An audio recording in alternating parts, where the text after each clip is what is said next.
भयो तपाईहरुसँग यो अनलाइन संगति गर्ने र विशेष गरेर मटुच्छ तपाईको सामुन्ने आएर यसरी परमेश्वरको महान वचन लिएर उभिने लागेको म कदापि छैन। मेरो लागि प्रार्थना गरिदिनु होला। विशेष परमेश्वरको काम त हामी दुर्बलता कमजोरतामा पनि हामी सबैले गर्नुपर्छ हैन। र सबै जान्ने त को छ र, तर पनि परमेश्वरको काम परमेश्वरले नै आफ्नो काम हामीलाई दिनु भएको छ र त्यो काम चाहिँ हाम्रो दुर्बलता कमजोरता भए पनि हामीले पूरा गर्नुपर्छ। र विशेष गरेर अब थेस्सलोनिका मण्डलीबाट प्रभुका दासले मलाई भन्नुभयो र योभन्दा पहिला पनि मंगलबारको वचनको भार दिनुभएको थियो र अहिले बिहीबारको वचनको भार पनि परमेश्वरको अगुवाईमा प्रार्थना सहित दिनुभयो र म कमजोर भए पनि अब नाइ भन्न सकेन र त्यही भएर तपाईको समक्ष आएको छु। मेरो लागि प्रार्थना गरिदिनु होला।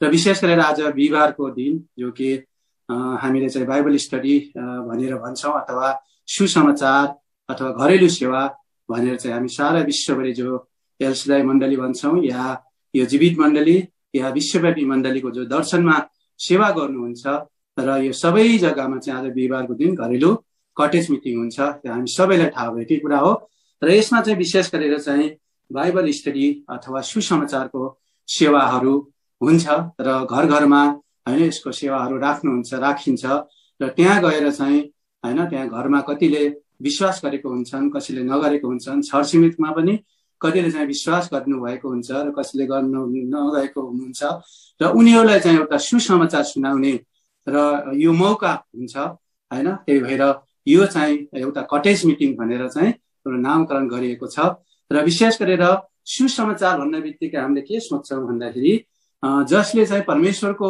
वचन सुनेको छैन या जो कि प्रभु येशूलाई चाहिँ उनीहरूले ग्रहण गरेको छैनन् उनीहरूलाई मात्र सुनाउने भनेर हामीले यो बुझ्छौं।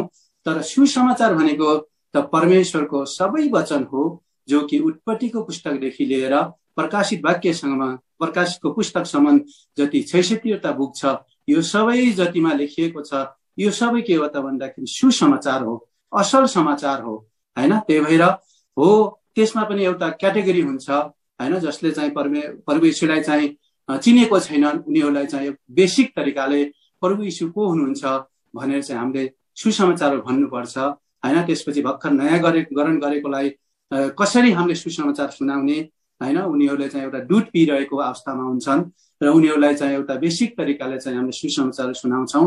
त्यस्तै जो कि आत्मामा भरिसकेको अथवा पुरानो विश्वासीहरूलाई चाहिँ कस्तो किसिमको एउटा सुसमाचार हुन्छ त्यसमा चाहिँ एउटा के हुन्छ चेतावनीको सुसमाचारहरू हुन्छ हैन। त्यो पनि सुसमाचारै हो तर एउटा चाहिँ के हुन्छ त्यसको क्याटेगोरी चेतावनीको हुन्छ हैन। त्यही भएर तपाईँ हामीले परमेश्वरलाई पाएको छौं बुझेको छौं सबै कुराहरू बेसिक कुराहरू तपाईँ हामीलाई थाहा छ।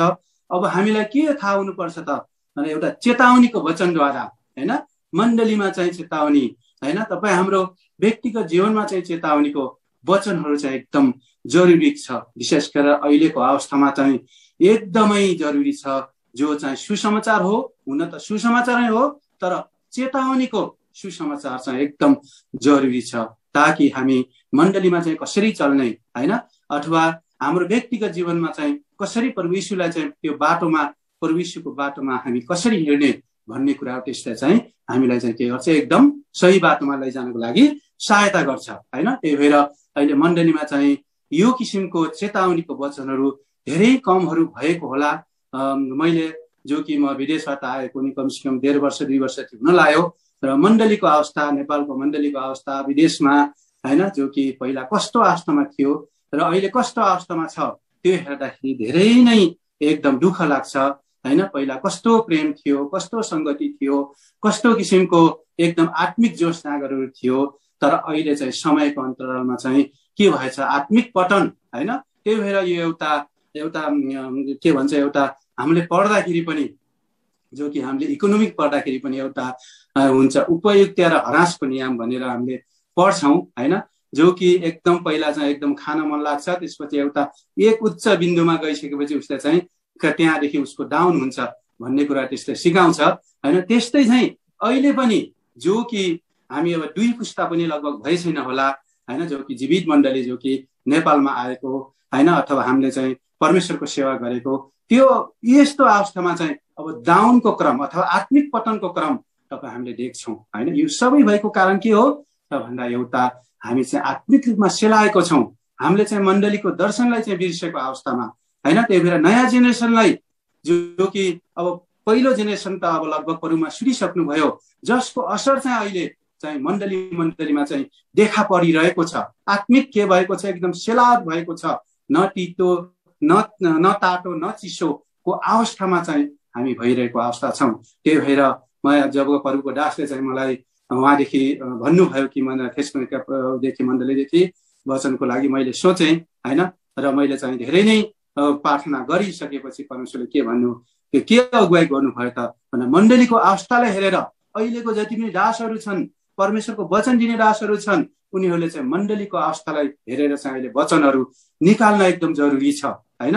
मण्डलीलाई चाहिँ एउटा के त भन्दा परमेश्वरको दोस्रो आगमनमा चाहिँ उठेन लायकको हुनको लागि एकदम चेतावनीको वचन दिनु एकदम अहिले जरुरी छ होइन। त्यो आत्मिक सेलावटमा गएकोलाई एकदम जोस जाँगर दिनु एकदम जरुरी छ होइन। त्यही भएर अहिले चाहिँ अब बेसिक कुराहरूमा हामी जाने होइन होइन। अब अन्तिम समय आयो, जति परमेश्वरको राज्यमा पस्नुपर्ने हो लगभग अब के भएको छ, संख्या पुगिसकेको छ। अब परमेश्वरको आगमन नजिकै छ। त्यही भएर हामी चाहिँ मण्डलीलाई र हाम्रो व्यक्तिगत जीवनमा चाहिँ एकदम तयारी होसियारीको साथमा हामी चाहिँ रहनुपर्छ, जसको लागि चाहिँ हामीले त्यस्तो किसिमको चेतावनीको वचनहरू मण्डलीमा अहिले दासहरू आएर मण्डलीमा आएर चाहिँ त्यस्तो किसिमको वचनहरूको एकदम जरुरी खाँचो भएको कुरा चाहिँ अहिले मैले देख्दैछु होइन। त्यही भएर हामी सबैले यो कुराहरूमा चाहिँ हामी प्रार्थना गर्नुपर्छ, परमेश्वरको दासहरूलाई चाहिँ यस्तो किसिमको वचनहरूको अगुवाई होस् भनेर। त्यही भएर यो सबभन्दा पहिला चाहिँ हाम्रो मण्डलीको दर्शन के हो त्यो कुराहरू तपाईँ हामीले बुझ्नु पर्छ होइन। जो कि मण्डलीको दर्शन भनेर चाहिँ तपाईँ हामीले चाहिँ पहिला जो कि हाम्रो अग्रजहरूले चाहिँ हामीलाई शिक्षा दिनुभएको थियो होइन। त्यसलाई चाहिँ हामीले चाहिँ अब नेक्स्ट जेनेरेसनलाई पनि हाम्रो मण्डलीको दर्शन यो है अथवा मण्डलीको भिजन चाहिँ यो है भनेर चाहिँ तपाईँ हामीले चाहिँ के गर्न सक्नुपर्छ, दिन सक्नुपर्छ। बल्ल मात्र अब जो नेक्स्ट जेनेरेसनले पनि त्यही भिजनमा रहेर त्यही दर्शनमा रहेर चाहिँ सेवा सङ्गतिहरू गर्न सक्छन् होइन। त्यही भएर धेरै कुराहरू भयो के हो होइन।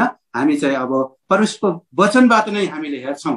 विशेष गरेर म आज चाहिँ हामीले मण्डलीको दर्शनको विषयमा चाहिँ हामीले हेर्छौँ र विगतमा पनि धेरै दासहरूले भनिसक्नु भएको होला मण्डलीको हाम्रो जीवित मण्डलीको दर्शन के हो भनेर चाहिँ भनिसक्नु भएको होला। तर आज पनि होइन यो सिचुएसनको कारणले गर्दाखेरि होइन यो जो कि मण्डलीमा चाहिँ एउटा आत्मिक के भन्छ पतनको अवस्था आएको कारणले गर्दाखेरि हामीले चाहिँ यो मण्डलीको दर्शनलाई चाहिँ के गर्नुपर्छ, एकदम खरो प्रकारले चाहिँ हामीले के गर्नुपर्छ, मण्डलीमा चाहिँ हामीले चाहिँ दिनुपर्छ होइन। त्यही भएर जहाँ दर्शन हुँदैन होइन, जहाँ चाहिँ दर्शन हुँदैन त्यहाँ चाहिँ मानिसहरू के हुन्छ, पतन भएर जान्छ होइन। त्यही भएर हाम्रो जीवनमा पनि एउटा के हुन्छ त भन्दा एउटा भिजन हुन्छ नि त होइन। मैले चाहिँ अथवा जो कि युवाहरू छन् होइन अथवा छोराछोरीहरू छन् उनीहरूलाई पनि एउटा के हामीले चाहिँ के गर्न सक्नुपर्छ त भन्दा एउटा भिजन दिन सक्नुपर्छ होइन। ल है भविष्यमा चाहिँ तिमीहरूले यो गर्नुपर्छ, यस्तो गर्नुपर्छ भनेर चाहिँ उनीहरूलाई चाहिँ हामीले एउटा भिजन दिन सक्नुपर्छ। त्यस्तै चाहिँ परमेश्वरले पनि तपाईँ हामीलाई चाहिँ एउटा मण्डलीमा चाहिँ एउटा भिजन दिनुभएको छ, दर्शन दिनुभएको छ। त्यो दर्शनमा आधारित तपाईँ हामीले चाहिँ के गर्नुपर्छ, सेवा गर्नुपर्छ। त्यो दर्शन चाहिँ कहिले दिनुभयो त, फर्स्ट जो कि सेन्चुरी छ, जो प्रभु यीशु चाहिँ जब चेलाहरूले चाहिँ सेवाहरू गरिरहेको थिए, सङ्गति गरिरहेको थिए परमेश्वरसँग, उनीहरूले त्यो सिकेको थिए त्यो दर्शनलाई। त्यसपछि चाहिँ उनीहरूले त्यो दर्शनमा चाहिँ एउटा मण्डली फर्स्ट सेन्चुरीको मण्डलीलाई चाहिँ उनीहरूले सञ्चालन गरे। त्यही आधारित चाहिँ हामी पनि के गर्न सक्नुपर्छ, सेवा गर्न सक्नुपर्छ होइन। त्यही भएर जहाँ दर्शन छैन त्यहाँ चाहिँ मानिसहरूको नाश हुन्छ भनेर चाहिँ भनेको छ। हामी चाहिँ वचनद्वारा नै हेर्छौँ। आउनुहोस् त हितोपदेशको पुस्तकमा हितोपदेश 29 अध्यायमा चाहिँ आउनुहोस् र 29 अध्यायको 18 पदलाई पढिदिनुहोस् कसैले। जहाँ दर्शन छैन त्यहाँ मानिसहरू नाश, तर जसले व्यवस्था पालन गर्छ ऊ धन्यको हो। हजुर, वचन परमेश्वरले आशिष दिएको। यसै गरेर हामी भजन सङ्ग्रहको 11 अध्यायमा आउनुहोस् त। भजन सङ्ग्रह 11 अध्यायमा आउनुहोस् त। 11 अध्यायको 3 पदलाई पनि पढिदिनुहोस् त। जगहरू नै नष्ट हुन्छन् भने धर्मीजनले के गर्न सक्छ र? हजुर, वचन प्राय परमेश्वरले आशिष दिएको हुन्। त्यसै गरेर हितोपदेशकै पुस्तकमा हामी आउँछौँ। हितोपदेशको कति 9 अध्यायको 1 पदलाई पढिदिनुहोस् त। 9 हो कि 1 मिनट है, रोक्नुहोस् है। 9को 1 लाई पढिदिनुहोस् त। बुद्धिले आफ्नो घर बनाएको छ, हजुर, आफ्ना 7वटा खाँबा खोपेर बनाएको छ। हजुर, वचन प्राय परमेश्वरले आशिष दिएको हुन्। त्यसै गरेर हामी प्रेरितको पुस्तकमा आउँछौँ, जो कि प्रेरित 2 अध्यायको मा आउँछौँ। प्रेरित 2:42 पढिदिनुहोस्।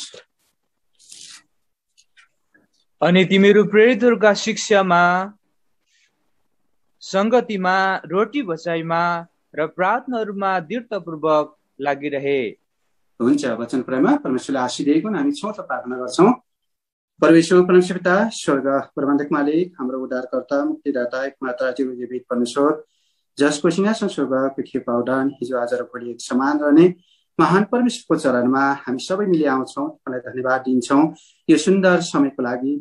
विशेष गरेर विगत समयमा हाम्रो साथमा रहेर आज परमेश्वरी बिहिबारको दिन, यो परमेश्वरी कटेज मिटिङ बाइबल स्टडीको दिनमा परमेश्वरी थेस्सलोनिका परिवारसँग मिलेर मटुच्छलाई पनि परमेश्वरी समय मौका तपाईँले दिनुभयो, धन्यवाद दिन्छौँ। र विशेष गरेर परमेश्वरी मटुच्छ परमेश्वरी तपाईँको चरणमा आउँछु। मबाट भएका जति पनि भुल गल्तीहरू छन्, संसारमा छु, शरीरमा छु, कति देखाइ हराइ बोलाइ सोचाइ सब चिजमा प्रभु तपाईँलाई दुखी सुखी तुल्याउँछु। पश्चात हृदय लिएर तपाईँले बगाउनु भएको त्यो पवित्र रगत मुनि आउँछु। हिब्रू 9:14, 10 र 10 दाबी गर्छु प्रभु, तपाईँले मलाई शुद्ध पवित्र ग्रहण योग्यको प्रभु तपाईँले बनाउनुहोस्। तपाईँको वचन लिएर उभिन योग्यको प्रभु तपाईँले बनाउने काम गर्नुहोस्। विशेष गरेर परमेश्वरी मेरो समाजलाई प्रभु तपाईँले खोलिदिनुहोस् र परमेश्वर तपाईँको वचनको भेद प्रकाश खोल्ने, परमेश्वर रहस्य खोल्ने त्यो समशक्ति प्रभु तपाईँले दिने काम गर्नुहोस्। तपाईँको लोकजनहरूलाई पनि परमेश्वर त्यो समशक्ति प्रभु तपाईँले दिनुहोस्। लुकाको पुस्तकद्वारा परमेश्वरले 24:45 परमेश्वरले दाबी गर्छु प्रभु, तपाईँले समशक्ति खोलिदिनुहोस् ताकि परमेश्वरी तपाईँको पवित्र वचनलाई परमेश्वरले बुझेर परमेश्वर हामी यस सेवकाईबाट आत्मिक रूपमा तृप्त भएर जान सकौँ। सम्पूर्ण समयहरू तपाईँको चरण राख्दै वचनमा आशिष चाहँदै धन्यवाद बिन्ती प्रार्थना चढाउँछ परमेश्वरको नाम स्वर्गीय पिता सुनिकरण गर्नुहोस्, आमीन। हुन्छ, फेरि आउनुहोस् त त्यो हितोपदेशकै पुस्तकबाट हामी हेर्छौँ। हितोपदेश 29 को हामी 18 पदलाई फेरि कसैले पढिदिनुहोस्। जहाँ दर्शन छैन, हजुर, त्यहाँ मानिसहरू नाश हुन्छन्, हजुर, र जसले व्यवस्था पालन गर्छ ऊ धन्यको हो। हजुर, वचन प्रायमा परमेश्वरले आशिष दिएको हुन्। यहाँ चाहिँ हामीले 2 चिजहरू देख्छौँ र एउटा चाहिँ जहाँ दर्शन छैन त्यहाँ मानिसहरू चाहिँ के हुन्छन्, नाश हुन्छन्, र अर्को चाहिँ व्यवस्था जसले पालन गर्छ ऊ चाहिँ धन्यको हो भनेर यसमा लेखिएको छ, हैन।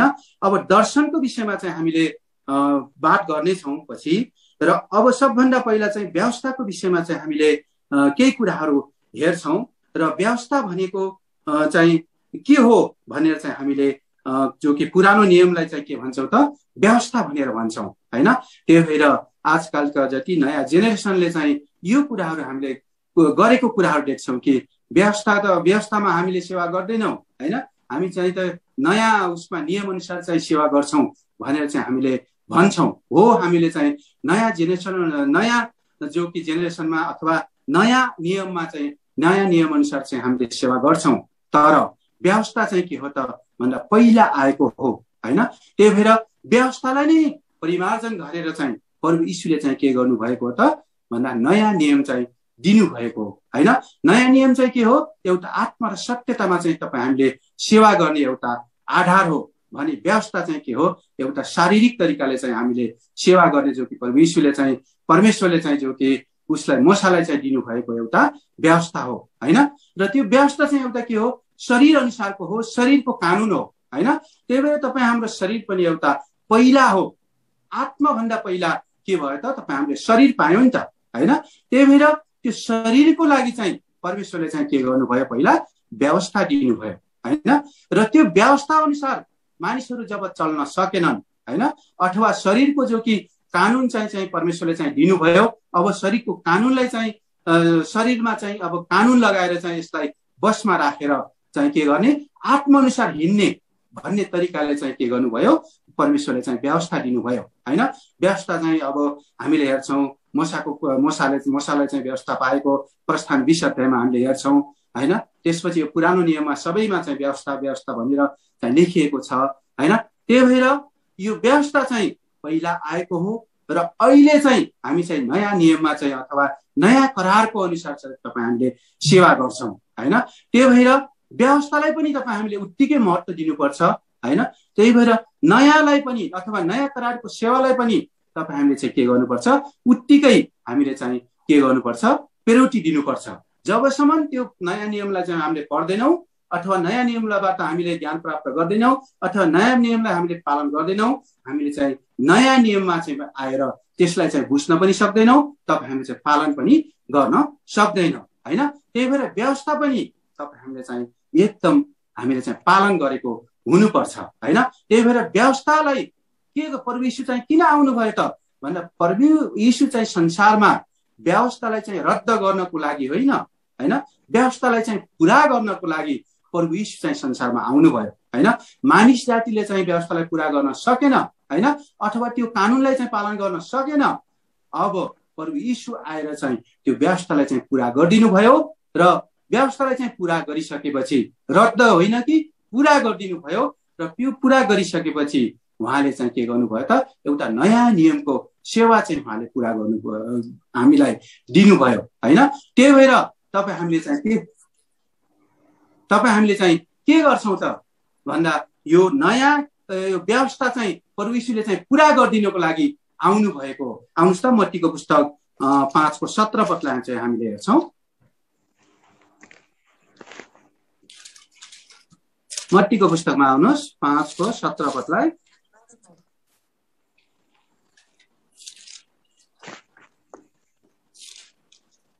पढ्नुहोस् त कसैले।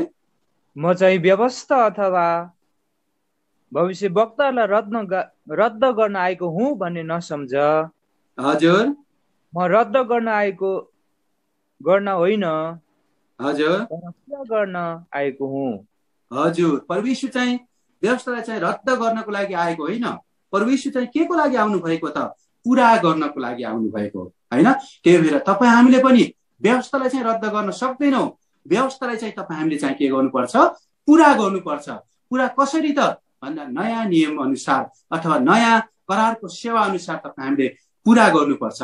प्रभु यीशुले चाहिँ अब त्यो व्यवस्थालाई कसरी पुरा गरिदिनु भयो त, व्यवस्थामा चाहिँ एउटा रगत बगाएर मात्र उसको पाप क्षमा हुन्थ्यो। प्रभु यीशुले चाहिँ आफैले चाहिँ के गर्नुभयो, रगत बगाएर चाहिँ त्यो व्यवस्थालाई चाहिँ के गरिदिनु भयो, पुरा गरिदिनु भयो। आउनुहोस् त हिब्रूको पुस्तक 9को 22 पदलाई पढिदिनुहोस् त।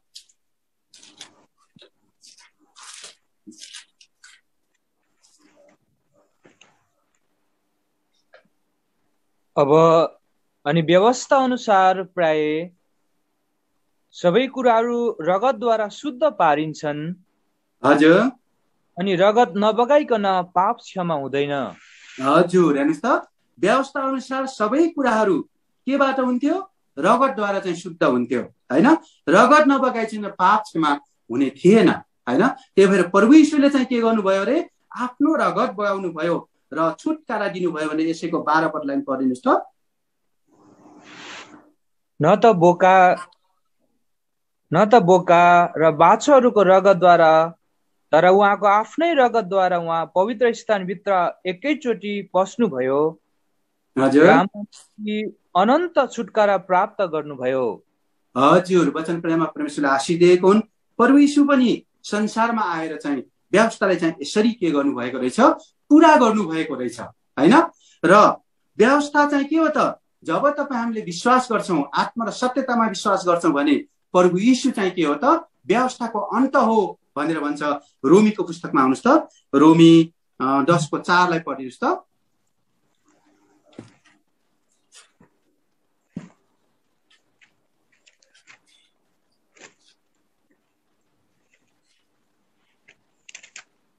किनकि विश्वास गर्ने हरेक जनका लागि हजुर धार्मिकताका निम्ति ख्रीष्ट नै व्यवस्थाका अन्त हुनुहुन्छ। हजुर, वचन परमेश्वरले आशीष दिएको हुन्। अब प्रभु यीशु चाहिँ के त व्यवस्थाको अन्त हुनुहुन्छ भनेर चाहिँ यहाँ लेखिएको छ। अब कसरी व्यवस्थाको अन्त उहाँ हुनुभयो त? कसरी हामीले चाहिँ अब व्यवस्था पालन गर्दैनौँ, नयाँ नियम अथवा नयाँ करार अनुसार सेवा गर्छौँ भनेर तपाईँ हामीले कसरी भन्न सक्छौँ त? यो कुरा तपाईँ हामीले बुझ्नुपर्छ, होइन? हो, व्यवस्थामा जुन नियमहरू दिनुभएको थियो त्यो नियमहरू अहिले पनि तपाईँ हामीले चाहिँ पालन गर्नुपर्छ। तर कसरी पालन गर्ने त, होइन? त्यो चाहिँ रद्द हुँदैन। व्यवस्था पनि एउटा परमेश्वरले दिनुभएको आज्ञा हो, होइन? परमेश्वरले दिनुभएको एउटा नियम हो। त्यो चाहिँ रद्द हुँदैन। तर त्यसलाई चाहिँ तपाईँ हामीले चाहिँ पालन गर्नेको के छ? तरिका छ, होइन? प्रभु यीशुले चाहिँ त्यो तरिका चाहिँ हामीलाई चाहिँ सिकाएर जानुभएको छ। त्यही भएर तपाईँ हामीले चाहिँ, होइन, हामी चाहिँ व्यवस्था मान्दैनौँ भनेर तपाईँ हामीले भन्न मिल्दैन। हो, तपाईँ हामीले व्यवस्था मान्दैन, जो कि हामीले चाहिँ रगत बगाएर बलि गरेर, होइन, त्यो चाडपर्वहरू मानेर अथवा त्यो मन्दिरमा उ गरेर तपाईँ हामीले व्यवस्था मान्दैनौँ। तर व्यवस्था चाहिँ तपाईँ हामीले चाहिँ आत्मा र सत्यतामा मान्छौँ। त्यो चाहिँ तपाईँ हामीलाई परमेश्वरले चाहिँ, प्रभु यीशुले चाहिँ सिकाएर जानुभएको छ। र कसरी सिकाउनु भएको छ त? आउनुहोस् त मत्तीकै पुस्तकमा हामी हेर्छौँ। पहिला चाहिँ हामी अलिकता व्यवस्थाको विषयमा हेर्छौँ, त्यसपछि दर्शनको विषयमा चाहिँ हेर्नेछौँ। आउनुहोस् त मत्तीको 5 अध्यायमा आउनुहोस् त।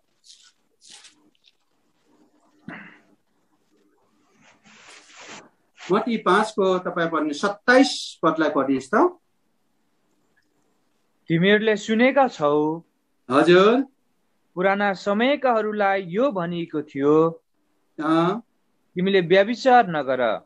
हजुर, तर म 28 पनि पढिदिनुहोस्। तर म तिमीहरूलाई भन्दछु, कसैले कुनै स्त्रीलाई खराब इच्छाले हेर्छ, त्यसले अघि नै आफ्नो हृदयमा त्यससित व्यभिचार गरिसकेको हुन्छ। हजुर, अब 38 पदलाई पनि पढिदिनुहोस्। 38, 39 लाई पढिदिनुहोस्। तिमीले सुनेका छौ, यो भनिएको छ, आँखा र दाँतको बदला दाँत। तर म तिमीलाई भन्छु, दुष्टको सामना छ, तर जसले दाहिने गालामा थप्पड लाउला, अर्को पनि फर्काइदेऊ। हजुर, 40 पनि पढिदिनुहोस्। अनि कसैले तिम्रो विरोधमा मुद्दा चलाएर तिम्रो दौरा लैजान चाहन्छ भने हजुर तिम्रो कोट पनि लैजान देऊ। हजुर, त्यसपछि 41, 42 हामीले पढेनौँ। 43 र 44 पनि पढिदिनुहोस्। तिमीले सुनेका छौ, यो भनिएको छ, हजुर, तिमीले आफ्नो छिमेकीलाई प्रेम गर, हजुर, आफ्नो शत्रुलाई घृणा गर।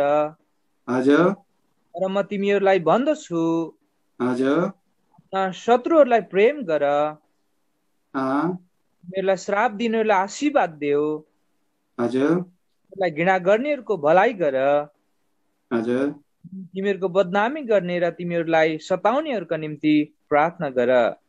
हजुर, 7 वचनमा परमेश्वरले आशीष दिएको हुन्। हामीले चाहिँ एउटा यसबाट के हेर्यौँ त भन्दा, व्यवस्थामा के लेखेको थियो र प्रभु यीशुले चाहिँ त्यो व्यवस्थालाई चाहिँ कसरी पालन गर्नु भनेर चाहिँ परमेश्वरले चाहिँ हामीलाई सिकाउनु भएको छ। अथवा व्यवस्थामा पुरानो नियममा चाहिँ के लेखेको थियो, अब नयाँ नियममा चाहिँ त्यो व्यवस्थालाई चाहिँ तिमीहरूले कसरी पालन गर भनेर चाहिँ सिकाउनु भएको छ। त हामीले यसबाट हेर्दाखेरि छर्लङ्ग तपाईँ हामीले बुझ्यौँ, होइन? यहाँ 27 र 28 मा भनेको छ, होइन, पुरानो नियममा चाहिँ के भनिएको थियो अरे, तिमीहरूले व्यभिचार नगर। यदि व्यभिचार गर्छौ भने तिमीहरूले ढुङ्गाले हानेर मारिनेछौ, होइन, अथवा ढुङ्गाले हानेर त्यसलाई मार्नु भनेर चाहिँ के गरेको थियो, आज्ञा गरेको थियो। त्यो चाहिँ के थियो, व्यवस्था थियो। तर प्रभु यीशुले चाहिँ त्यही व्यवस्थालाई चाहिँ अब के भनिदिनु भयो त भन्दा, तिमीहरूले चाहिँ हृदयमा पनि नसोच, होइन?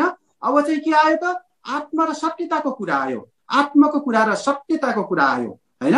अब चाहिँ तपाईँ हामीले व्यवस्था कसरी पालन गर्ने त भन्दा, आत्मा र सत्यतामा पालन गर्ने र हाम्रो आत्मामा पनि त्यो कुरा चाहिँ, त्यो खराब कुरा चाहिँ तपाईँ हामीले जन्मानै नजन्माउने अथवा उत्पन्न हुनै नदिने, होइन? उत्पन्न हामीले हुनै नदिइसकेपछि त्यो तपाईँ हामीले चाहिँ त्यो कानुन चाहिँ अथवा त्यो व्यवस्थाको कुरालाई चाहिँ तपाईँ हामीले पालना गर्नुपर्छ, पालना गर्नै पर्दैन नि त, होइन? त्यसपछि यहाँ तपाईँ हामीले पढ्यौँ 38, 39 मा हेऱ्यौँ, होइन? आँखाको बदला आँखा, दाँतको बदला दाँत, यस्तो किसिमको व्यवस्था थियो नि त, होइन? तर अहिले चाहिँ तपाईँ हामीलाई के गर्नुभएको छ त परमेश्वरले दुष्टको सामनै नगर अथवा दुष्टसँग तिमीहरू सहभागी नहौ होइन। यदि तिमीसँग दुष्टसँग सहभागी भएनौ भने तिमीहरूले चाहिँ न त आँखाको बदला आँखा दिनुपर्छ न दाँतको बदला दाँत दिनुपर्छ, केही पनि गर्नु पर्दैन। त्यही भएर तिमी दुष्टदेखि अलग हौ होइन भन्नेको मतलब तपाईँ हामीले बुझ्यौँ नि त। यहाँ अब 43मा अहिले हामीले पढ्यो भने 43-44मा पढ्यो भने छिमेकीलाई प्रेम गर तर शत्रुलाई चाहिँ घृणा गर भनेर चाहिँ त्यहाँ व्यवस्थामा लेखिएको थियो। तर परमेश्वरले चाहिँ के भन्नुभयो त, छिमेकीलाई पनि प्रेम गर र शत्रुलाई पनि प्रेम गर होइन। जसले श्राप दिन्छ त्यसलाई आशिष दियो होइन। त्यसबाट हामीले के बुझ्यौँ त भन्दा होइन व्यवस्थामा चाहिँ तिमीहरूले शत्रुलाई घृणा गर्नु भनेको थियो, तर अब चाहिँ नयाँ नियममा अथवा नयाँ करारको सेवामा चाहिँ के गर्नु त भन्दा त्यो शत्रुलाई पनि प्रेम गर्ने, उसको लागि पनि हामीले प्रार्थना गरिदिने कुराहरू रहेछ होइन। त्यही भएर यसबाट तपाईँ हामीले बुझ्यौँ कि व्यवस्था के हामीले पालनै नगर्ने रहेछ त व्यवस्था चाहिँ हामीले पालन गर्ने हो, तर त्यसलाई चाहिँ गर्नेको तरिका चाहिँ नयाँ करार अनुसारको गर्ने होइन। अथवा परमेश्वरले चाहिँ आत्मा र सत्यतामा तपाईँ हामीलाई चाहिँ त्यो व्यवस्थालाई चाहिँ पालन गर्ने तपाईँ हामीलाई चाहिँ के गर्नु भएको रहेछ, सिकाउनु भएको रहेछ होइन। त्यही भएर जब तपाईँ हामीले यो व्यवस्थालाई चाहिँ आत्मा र सत्यतामा चाहिँ तपाईँ हामीले पालन गर्छौँ भने तपाईँ हामीमा के आउँछ त, एउटा परमेश्वरको राज्य आउँछ होइन। सबभन्दा पहिला हामीले बुझ्नुपर्छ होइन, राज्य चाहिँ दुईवटा छ, एउटा परमेश्वरको राज्य एउटा स्वर्गको राज्य होइन। परमेश्वरको राज्य चाहिँ अहिले संसारमा तपाईँ हामीले लिएको हुनुपर्छ होइन। परमेश्वरको राज्यमा चाहिँ तपाईँ हामी अहिले के गरेको हुनुपर्छ, सेवा सङ्गति गरेको हुनुपर्छ। तपाईँ हाम्रो मण्डलीमा परमेश्वरको राज्य आएको हुनुपर्छ, तपाईँ हाम्रो जीवनमा परमेश्वरको राज्य आएको हुनुपर्छ, तपाईँ हाम्रो घर परिवारमा परमेश्वरको राज्य आएको हुनुपर्छ। बल्ल मात्र तपाईँ हामी स्वर्गको राज्यमा पस्न सक्छौँ। स्वर्गको राज्यको वर्णन कहाँ गरिएको छ भन्दा हामीले प्रकाशको पुस्तक 21 अध्यायमा तपाईँ हामीले हेऱ्यौँ भने तपाईँ हामी जान्ने उतातिर समय धेरै जान्छ, त्यसमा हेऱ्यौँ भने होइन स्वर्गको राज्यको वर्णन गरिएको छ। त्यहाँ न कुनै रुवाई हुन्छ, न त्यहाँ कुनै पीडना हुन्छ, न त्यहाँ कुनै किसिमको होइन दर्द हुन्छ, पीडा हुन्छ, न त्यहाँ कुनै किसिमको अँध्यारो हुन्छ होइन। त्यहाँ सब के हुन्छ त भन्दा एकदम के हुन्छ, उज्यालो, परमेश्वरकै उज्यालो हुन्छ। त्यसपछि त्यहाँ हाम्रो जति पनि आँसुहरू छ परमेश्वरले नै पुछिदिनुहुन्छ। त्यहाँ के छ त, बाटो चाहिँ के को छ, सुनको छ भन्ने कुराहरू त हामीले हेर्छौँ। त्यो चाहिँ के हो, स्वर्गको राज्य हो होइन। त्यो स्वर्गको राज्यमा पस्नको लागि सबभन्दा पहिला हामी परमेश्वरको राज्यमा पसेको हुनुपर्छ। परमेश्वरको राज्य चाहिँ तपाईँ हामीले चाहिँ अहिले यस जीवनमा नै तपाईँ हामीले चाहिँ अनुभूति गरेको हुनुपर्छ, बल्ल मात्र तपाईँ हामी स्वर्गको राज्यमा पस्न सक्छौँ होइन। त्यही भएर परमेश्वरले के भन्नुभयो त, तिमीहरूले चाहिँ परमेश्वरको राज्यलाई यहाँ छ त्यहाँ छ भनेर मान्छेहरूले भन्लान्, तर तिमीहरू भित्रै छ भने भन्नुभएको होइन। आउनुहोस् त लुका 17 अध्यायमा आउनुहोस् त, लुका 17को 21 पदलाई पढिदिनुहोस् त।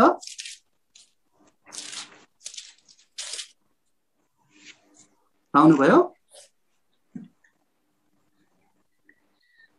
अनि परमेश्वरको राज्य कहिले आउँछ भनी फरिसीहरूद्वारा उहाँलाई प्रश्न हुँदा हजुर उहाँले तिनीहरूलाई जवाब दिएर भन्नुभयो, हजुर परमेश्वरको राज्य देखिने रूपमा आउँदैन, हजुर न त तिनीहरूले यहाँ हेर वा त्यहाँ हेर भन्नेछन्, हजुर कि हेर परमेश्वरको राज्य तिमीहरू भित्रै छ। हजुर हेर्नुहोस् त, वचन परमेश्वरले आशिष दिएको हुन्। परमेश्वरको राज्य चाहिँ अहिले नै तपाईँ हामीले चाहिँ प्राप्त गरेको हुनुपर्छ होइन।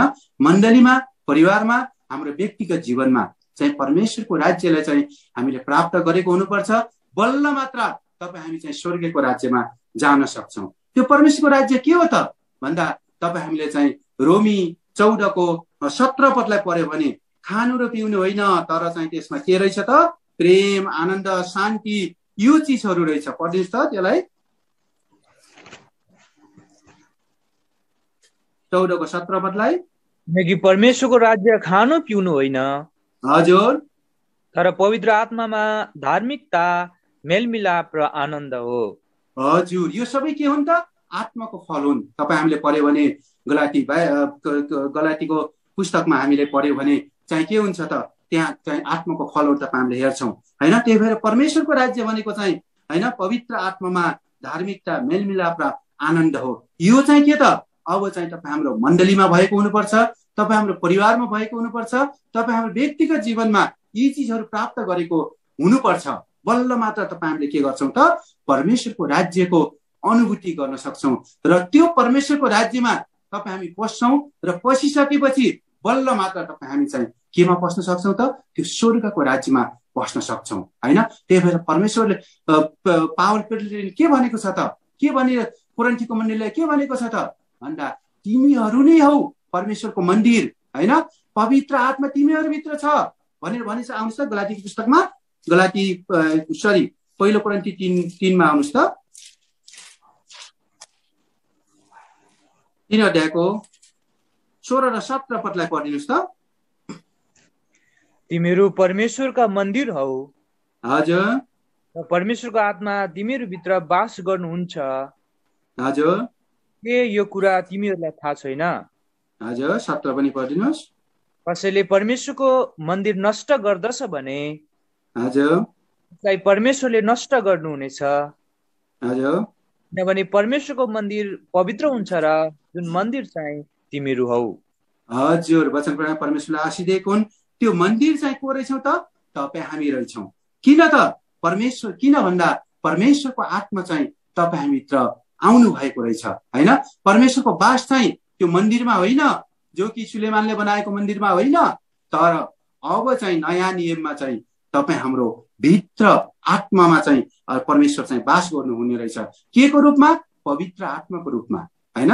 त्यही भएर त्यो पवित्र आत्माको रूपमा परमेश्वरको मन्दिर तपाईँ हामी हौ भने होइन, तपाईँ हामी के हुनु पर्यो त भन्दा त्यो स्वर्गको राज्यको चाहिँ के गर्नु पर्यो अनुभूति। स्वर्ग नै परमेश्वरको राज्यको चाहिँ के गर्नु पर्यो अनुभूति हामीले गर्नु पर्यो होइन। त्यो परमेश्वरको राज्यको अनुभूति गर्नको लागि तपाईँ हामी चाहिँ के गर्नु पर्यो त परमेश्वरको मन्दिर, परमेश्वरको आत्माको मन्दिर तपाईँ हामीभित्र हुन पर्यो होइन। त्यही भएर परमेश्वरको दर्शनमा अथवा परमेश्वरले जुन दर्शन तपाईँ हामीलाई दिनुभएको छ त्यो दर्शनमा चाहिँ तपाईँ हामी यदि हाम्रो मण्डली अथवा हाम्रो परिवार अथवा हाम्रो हामी व्यक्तिगत रूपमा चाहिँ हामी त्यो दर्शनमा चलेको छौँ भने होइन, तब मात्र तपाईँ हामी चाहिँ के हुन्छौँ त परमेश्वरको पवित्र आत्माको मन्दिर हुन्छौँ र हामीले चाहिँ परमेश्वरको राज्यको चाहिँ तपाईँ हामीले के गर्न सक्छौँ अनुभूति गर्न सक्छौँ होइन। र त्यो दर्शन चाहिँ परमेश्वरले नै दिनुभएको हो होइन। त्यो भिजन चाहिँ के कसले दिनुभएको हो?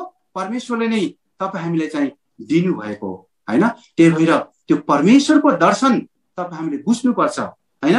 परमेश्वरको दर्शन त्यो चाहिँ मण्डलीमा चाहिँ तपाईँ हाम्रो मण्डलीमा चाहिँ लागू भएको हुनुपर्छ। परमेश्वरको दर्शन तपाईँ हाम्रो परिवारमा चाहिँ लागू भएको हुनुपर्छ। परमेश्वरको दर्शन तपाईँ हाम्रो व्यक्तिगत जीवनमा चाहिँ लागू भएको हुनुपर्छ।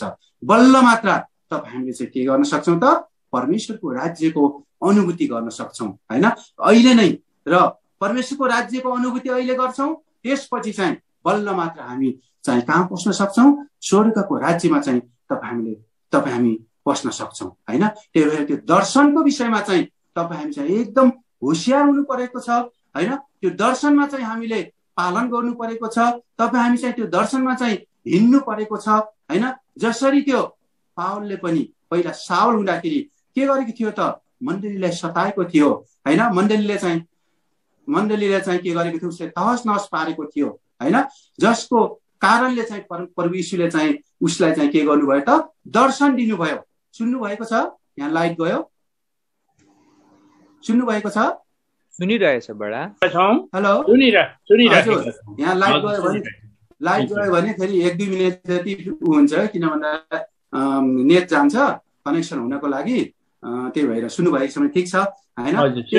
दर्शनको विषयमा हजुर सुनिरहेको छौँ। हुन्छ। र दर्शनको विषयमा चाहिँ एकदम तपाईँ हामी चाहिँ होसियार हुनु परेको छ होइन। त्यही भएर पावलले पनि जो साउल थियो त्यो बेलामा उसले चाहिँ त्यो दमस्कसमा जाँदाखेरि उसले दर्शन देखेको थियो र त्यो राजा अग्रिपाको सामने चाहिँ उसले चाहिँ आफ्नो दिँदाखेरि उसले गवाई दिँदाखेरि उसले भन्छ कि त्यो स्वर्गीय दर्शनको विषयमा चाहिँ म अनाज्ञाकारी भएन भनेर भन्छ। आउनुहोस् त प्रेरितको 26 अध्यायमा आउनुहोस् त।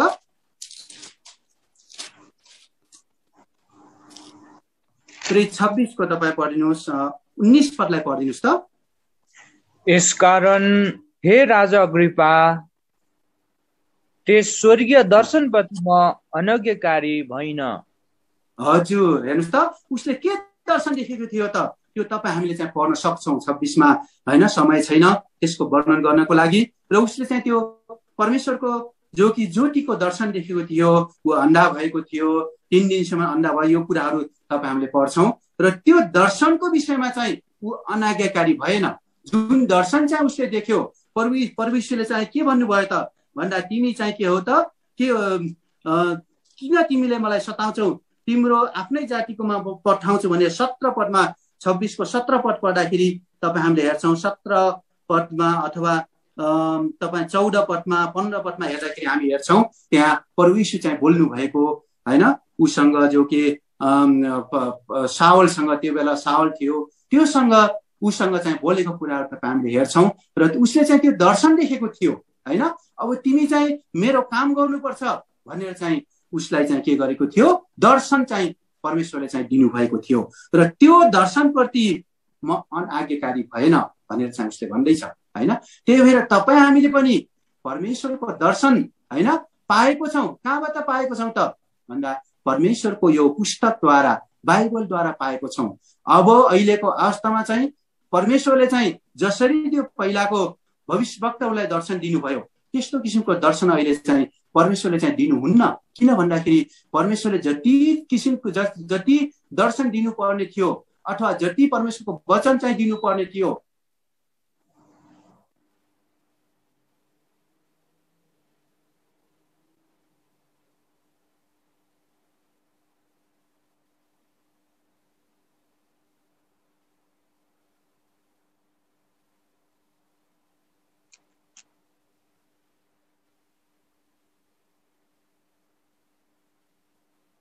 यो दर्शन पाए, यो दर्शन पाए। हाम्रो भाइ भक्त सिंहले पनि कुनै किसिमको नयाँ दर्शन पाउनु भएको होइन। यो कुरा तपाईँ हामीले बुझ्नुपर्छ, होइन? भाइ भक्त सिंहद्वारा पनि कुनै किसिमको नयाँ दर्शन आएको होइन।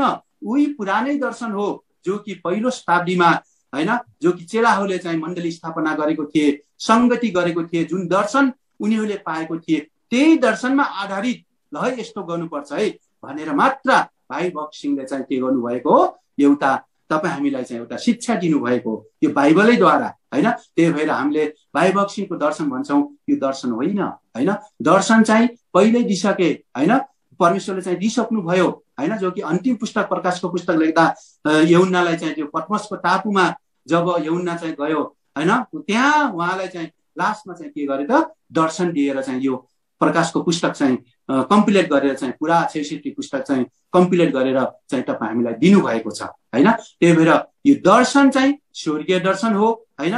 जसरी त्यो पावल अथवा सावल चाहिँ अनाज्ञाकारी भएन भनेर चाहिँ उसले भन्दैछ, त्यस्तै चाहिँ तपाईँ हामी पनि यो बाइबलको शिक्षा, बाइबलको दर्शनलाई चाहिँ तपाईँ हामी चाहिँ अनाज्ञाकारी हुन हुँदैन, होइन? त्यही भएर यो दर्शनको कुराहरू तपाईँ हामीले यहाँ हेर्छौँ धेरै नै, होइन? उहाँ जति पनि पावल प्रेरितलाई अर्को दर्शन पनि हामीले दिएको देख्छौँ। प्रेरितको पुस्तक 18को 9 पदलाई पढिदिनुहोस् त।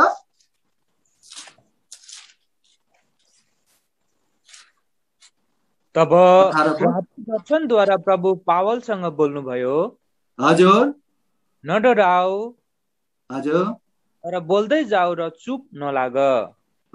यो पनि एउटा के थियो, दर्शन थियो, होइन? त्यस्तै चाहिँ अब फेरि पावललाई पनि अर्को दर्शन पनि आउँछ, होइन? कुन दर्शन आउँछ त भन्दा एउटा तेस्रो स्वर्गमा उठाएको दर्शन पनि त्यो तपाईँ हामीले देख्छ। आउनुहोस् त दोस्रो कोरिन्थीमा आउनुहोस् त। दोस्रो कोरिन्थी 12को 1 र 2 पदलाई पढिदिनुहोस् त। गर्व गर्नु मेरा लागि निश्चय नै फाइदा दिने कुरा होइनन्, हजुर, तरै पनि म प्रभुका दर्शन र प्रकाशहरू बारे कुरा गर्नेछु। हजुर, म ख्रिस्टमा एकजना मानिसलाई चिन्छु, हजुर, 14 वर्ष अघि शरीरमा हो कि म जान्दिन, हजुर, बिना शरीर हो कि म जान्दिन, परमेश्वर जान्नु। यस्तो मानिस तेस्रो स्वर्गमा उठाइयो। हजुर, वचन प्रेममा परमेश्वरले आशीष दिएको हुन्। यहाँ चाहिँ उसले के कुरा गर्दैछ त, दर्शनको कुराहरू गर्दैछ, होइन? त्यो बेलामा चाहिँ बाइबल कम्प्लिट भएको थिएन, होइन? परमेश्वरले जुन वचनहरू अथवा सुसमाचारहरू जुन आज्ञाहरू दिनुपर्ने थियो त्यो पुरा भएको थिएन। त्यही भएर परमेश्वरले चाहिँ जस जसलाई चुन्नु भएको थियो उनीहरूलाई चाहिँ के दियो त? दर्शनहरू दियो होइन। यहाँ पनि पावल प्रेरितले चाहिँ के गरेको छ त? दर्शनहरू पाएको छ होइन। उसले चाहिँ भन्दैछ होइन, प्रभुका दर्शन र प्रकाशहरूको बारेमा कुरा गर्छु होइन। एकजना मानिसलाई चिन्छु होइन, शरीरमा हो या बिना शरीरमा हो, म तेस्रो आकाशमा चाहिँ उठाइए भनेर चाहिँ उसले के गरेछ? दर्शनको कुराहरू उसले गर्दैछ होइन। ऊ चाहिँ तेस्रो आकाशमा चाहिँ अथवा तेस्रो स्वर्गमा चाहिँ ऊ चाहिँ के भयो अरे? उठाइयो अरे होइन। त्यही भएर यो स्वर्ग होइन, पहिलो दोस्रो तेस्रो स्वर्गसम्म रहेछ भन्ने कुरा यसबाट हेर्छौँ होइन। त्यही भएर यसपछि हामी धेरै जान्दैनौँ होइन। तेस्रो स्वर्ग, पहिलो स्वर्ग के हो त भन्दा यो वायुमण्डल भयो। दोस्रो स्वर्ग को हो त भन्दा यो जति पनि ब्रह्माण्डहरू छ होइन, सूर्य चन्द्रमा यो ग्रह नक्षत्रहरू छ, यो सबै दोस्रो स्वर्ग भयो। अब तेस्रो स्वर्ग चाहिँ जो कि परमेश्वरकोमा के छ? परमेश्वरको सिंहासन छ, विराजमान छ, ऊ चाहिँ के हो? तेस्रो स्वर्ग हो। र त्यो तेस्रो स्वर्गमा चाहिँ पावल प्रेरित चाहिँ के गरेको छ? उठाइएको छ। केमा? दर्शनमा उठाइएको छ होइन। त्यसपछि अर्को दर्शन के? त्यो धेरै दर्शनहरू छ, हामी एउटा दुईटा हेर्छौँ। त्यो इजिकेललाई पनि, भविष्यवक्ता इजिकेललाई पनि के त? दर्शन दिएको कुराहरू तपाईँ हामीले हेर्छौँ। आउनुहोस् त इजिकेलको पुस्तक 40 अध्यायको 2 पदलाई पढिनुहोस् त।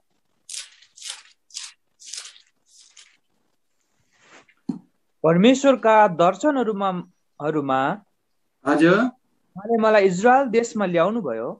हजुर मलाई एउटा अति उच्च पहाडमाथि राख्नुभयो। हजुर जसमाथि दक्षिणतिर एउटा सहरको जस्तो कुनै आकार थियो। हजुर यहाँ पनि उसले के हेर्दैछ त? के देख्दैछ त? दर्शन देख्दैछ होइन। त्यही भएर यो दर्शनको विषयमा हामीले किन कुरा गर्दैछौँ त भन्दा दर्शनको विषय परमेश्वरले नै यो दर्शन दिनुभएको हो। दर्शन भनेको एउटा भिजन हो, के गर्नुपर्छ भनेर देखाउने तरिका हो होइन। त्यही भएर यो मण्डली पनि एउटा दर्शनमा आधारित हुन्छ। त्यही भएर तपाईँ हामीले यो दर्शनको विषयमा चाहिँ हेर्दैछौँ होइन। त्यसरी मूसालाई पनि दर्शन दिएको थियो। कसरी दर्शन दिएको थियो त भन्दा त्यो पहाडमा चाहिँ होइन, तिमीले चाहिँ यो जो कि पवित्र स्थान चाहिँ यस्तो यस्तो तरिकाले बनाउनु भनेर चाहिँ एउटा दर्शन दिएको थियो नि त। त्यो पनि हिब्रूको पुस्तकमा आउनुहोस् त, हिब्रू 8:5 पढिदिनुहोस् त।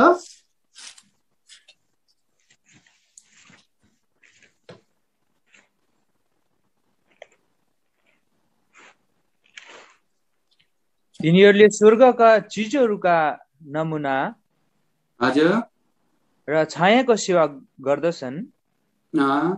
जसरी मूसाले निवास स्थान बनाउन लागेका बेलामा हजुर परमेश्वरबाट निर्देशन पाएका थिए। हजुर कि उहाँ भन्नुहुन्छ हजुर र तिमीलाई पहाडमा देखाएको नमुना मुताबिक तिमीले सबै कुराहरू बनाउनु। हजुर वचन परमेश्वरले आशीष दिएको हुन्। यहाँ चाहिँ के छ त? तिमीलाई चाहिँ जुन दर्शन देखाइएको थियो अथवा जुन तिमीलाई चाहिँ यस्तो किसिमको गर्नु भन्ने एउटा भिजन देखाइएको थियो, त्यही अनुसार तिमीहरूले गर्नु भनेर चाहिँ परमेश्वरले चाहिँ कसलाई? मूसालाई चाहिँ आज्ञा दिनुभएको थियो नि त होइन। त्यही भएर अब चाहिँ तपाईँ हाम्रो मण्डली पनि अथवा तपाईँ हाम्रो यो सङ्गति पनि के हुनुपर्छ त? परमेश्वरको दर्शनमा आधारित हुनुपर्छ होइन। तपाईँ हाम्रो जो संसारिक दर्शनमा आधारित होइन, संसारको भिजनमा आधारित होइन। तपाईँ हाम्रो मण्डली पनि अथवा तपाईँ हाम्रो सेवा पनि, तपाईँ हाम्रो सङ्गति पनि के हुनु पर्यो त भन्दा परमेश्वरको वचनमा आधारित होइन, परमेश्वरको शिक्षामा आधारित के हुनु पर्यो? भिजन हुनु पर्यो होइन।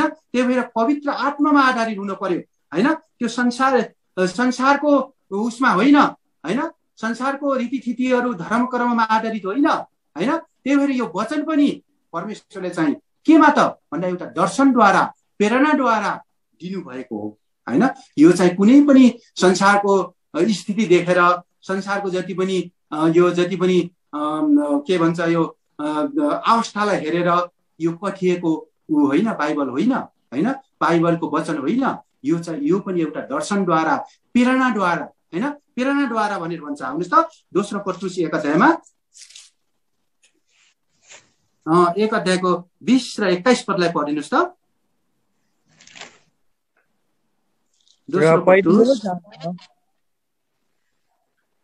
पवित्रको कुनै पनि भविष्यवाणी आफ्नो निजी व्याख्याबाट भएको होइन।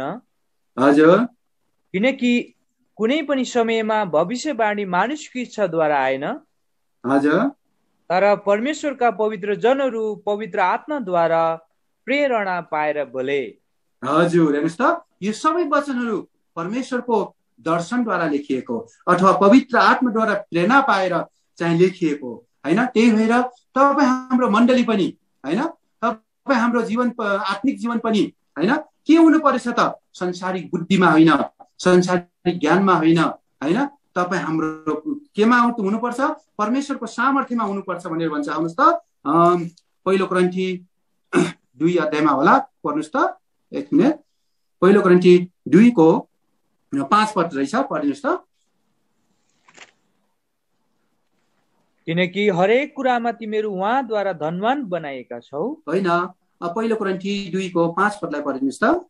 सरी, कि तिमीहरूको विश्वास मानिसहरूको बुद्धिमाथि होइन, हजुर, तर परमेश्वरको सामर्थ्यमाथि बसालिएको होस्। हजुर, वचन परमेश्वरले आशीष दिएको हुन्। अब तपाईँ हाम्रो विश्वास भनेको तपाईँ हाम्रो होइन जति पनि आत्मिक जीवन छ, तपाईँ हाम्रो जति पनि यो सेवा सङ्गति गर्नेको क्रमहरू छ होइन, अथवा यो जति पनि तपाईँ हाम्रो मण्डलीको दर्शनहरू छ, यो सबै के हुनु पर्यो त भन्दा मानिसको बुद्धिमाथि बसालिएको हुन चाहिन्न होइन। केमा बसालिएको हुन पर्यो, परमेश्वरको सामर्थ्यमाथि, परमेश्वरको त्यो दर्शनमाथि चाहिँ बसालिएको हुनुपर्छ होइन। अहिले मण्डलीमा गडबड आउनुको कारण के हो त, मुख्य कारण यही हो होइन। मानिसले चाहिँ बुद्धिमा लगाए, मानिसले चाहिँ आफ्नो बुद्धिले चाहिँ सेवा गर्न लागे, आफ्नो मण्डलीमा चाहिँ बुद्धि लगाएर चाहिँ विभिन्न किसिमका नीति नियमहरू बनाए, दर्शनहरू बनाए होइन, जसले गर्दाखेरि मण्डलीमा चाहिँ के भयो त, अहिले गडबड आइरह्यो होइन, आएको छ होइन। त्यही भएर योबाट बच्नको लागि होइन तपाईँ हामीले चाहिँ परमेश्वरको दर्शनमा आधारित तपाईँ हामीले के गर्नुपर्छ, सङ्गति गर्नुपर्छ, सेवा गर्नुपर्छ।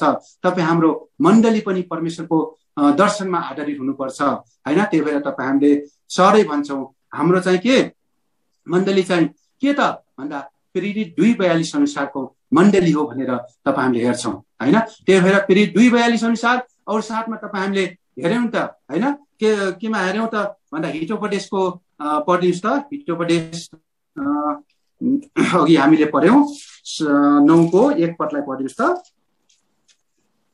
बुद्धिले आफ्नो घर बनाएको छ, हजुर, उसले आफ्ना 7वटा खाँबा खोपेर बनाएको छ। हजुर हेर्नुहोस् त, यो चाहिँ के हो, हाम्रो जीवित मण्डलीको चाहिँ एउटा के हो त भन्दा खाँबा हो, दर्शन हो होइन। यसमा चाहिँ 7वटा खाँबा चाहिँ तपाईँ हाम्रो मण्डली चाहिँ स्थापित भएको हुनुपर्छ होइन।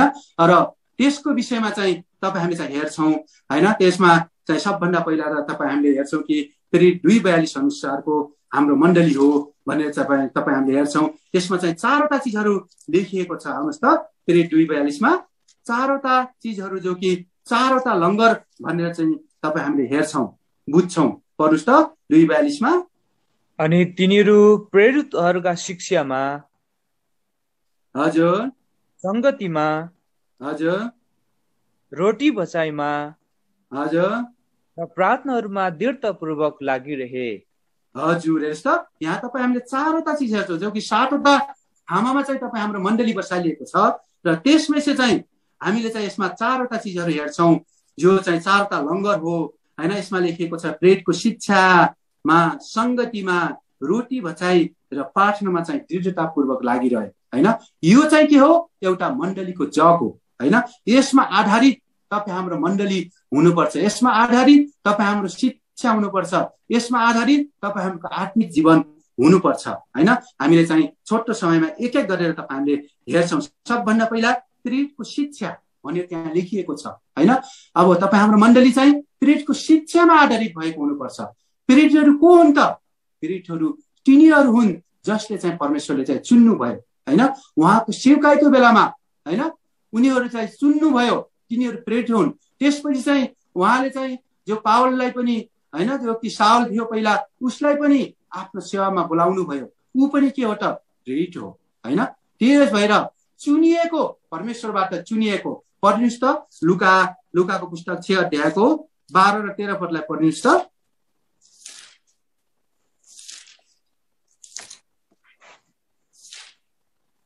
अनि ती दिनहरूमा यस्तो भयो, हजुर उहाँ पहाडमा प्रार्थना गर्न जानुभयो, हजुर परमेश्वरलाई प्रार्थना गर्नमा सारा रात बिताउनु भयो। हजुर 13 पनि पढिदिनुहोस्।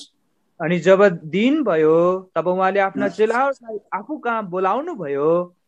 हजुर तिनीहरूबाट उहाँले 12 जनालाई छान्नुभयो, जसलाई उहाँले प्रेरित भन्ने नाम पनि दिनुभयो। हजुर वचन परमेश्वरले आशीष दिएको हुन्। अब प्रेरितको शिक्षा भनेर भनेको छ। अब प्रेरितको शिक्षा कसको शिक्षा त?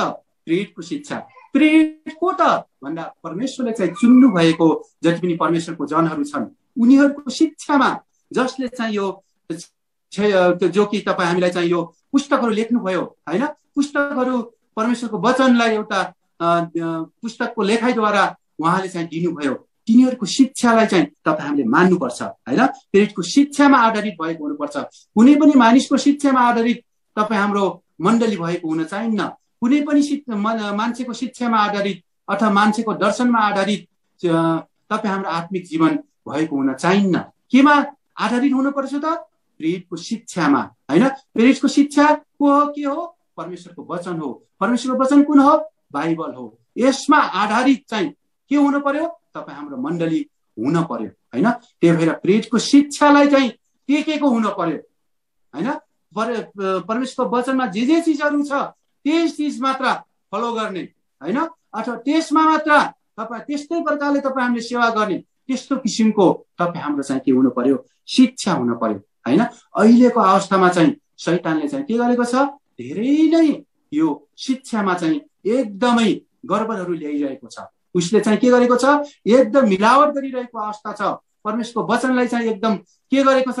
गडबड गरिदिइरहेको अवस्था छ, जसको कारणले गर्दाखेरि मण्डलीमा चाहिँ एउटा साँचो होइन दर्शनमा चाहिँ सेवा गर्नको लागि उसले चाहिँ अवरोध गरिरहेको अवस्था छ होइन। त्यही भएर परमेश्वरको शिक्षामा चाहिँ प्रथम कुरा होइन यो चाहिँ के हो? तपाईँ हाम्रो मण्डलीको दर्शन हो। सातवटा खामामा चाहिँ एउटा एकदम मजबुत खामा हो होइन।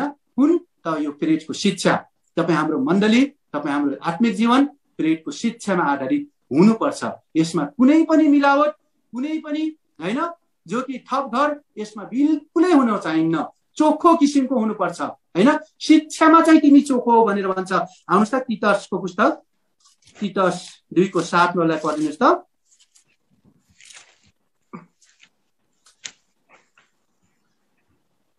सबै कुराहरूमा आफूलाई असल कामहरूको नमुना बनाऊ। हजुर शिक्षामा चाहिँ चोखोपना, गम्भीरता, सच्चाई, शुद्ध वचन हुन्। हजुर वचन परमेश्वरले आशीष दिएको हुन्। र शिक्षामा चाहिँ शिक्षा के को?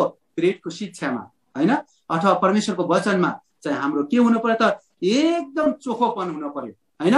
त्यसमा चाहिँ बिल्कुलै मिलावट भएको हुनै चाहिन्न। न त्यसमा थप न त्यसमा घट, केही पनि भएको हुन चाहिन्न। जसरी त्यो पानी चाहिँ बिल्कुलै होइन हाइड्रोजन र अक्सिजनद्वारा बनेको पानी चाहिँ बिल्कुल के हुन्छ? हाइड्रोजन र अक्सिजनको अणु मिलेर बनेको पानी चाहिँ बिल्कुल शुद्ध हुन्छ होइन। जब त्यो चाहिँ पानी चाहिँ बाहिर संसारमा निस्किन्छ अथवा जमिनमा निस्किन्छ, उसले चाहिँ के गर्छ त? सबै कुराहरू सोर्दै सोर्दै सोर्दै लगेर एउटा के हुन्छ? एकदम गन्दा हुन्छ नि त होइन। त्यो गन्दा पानी चाहिँ के हुन्छ? खानको लागि, पिउनको लागि होइन एकदम के हुन्छ? खाना त्यो स्वास्थ्यकर हुँदैन नि त होइन। त्यस्तो किसिमको शिक्षा होइन। बिल्कुलै त्यो बिल्कुलै मूलबाट निस्केको के हुनुपर्छ? पानी जस्तो प्युरिटी के हुनुपर्छ? तपाईँ हाम्रो शिक्षा हुनुपर्छ होइन। त्यो शिक्षामा चाहिँ बिल्कुलै थपघट नभएको हुनुपर्छ। यो कुरा चाहिँ व्यवस्थाको पुस्तकमा पनि होइन मूसालाई पनि परमेश्वरले चाहिँ दिनुभएको थियो। तिमीले चाहिँ वचनमा चाहिँ कुनै पनि थपघट नगर्नु भनेर भन्नुभएको छ। आउनुहोस् त व्यवस्थाको पुस्तकमा, आउनुहोस् त व्यवस्था 4:2 पढ्नुहोस् त।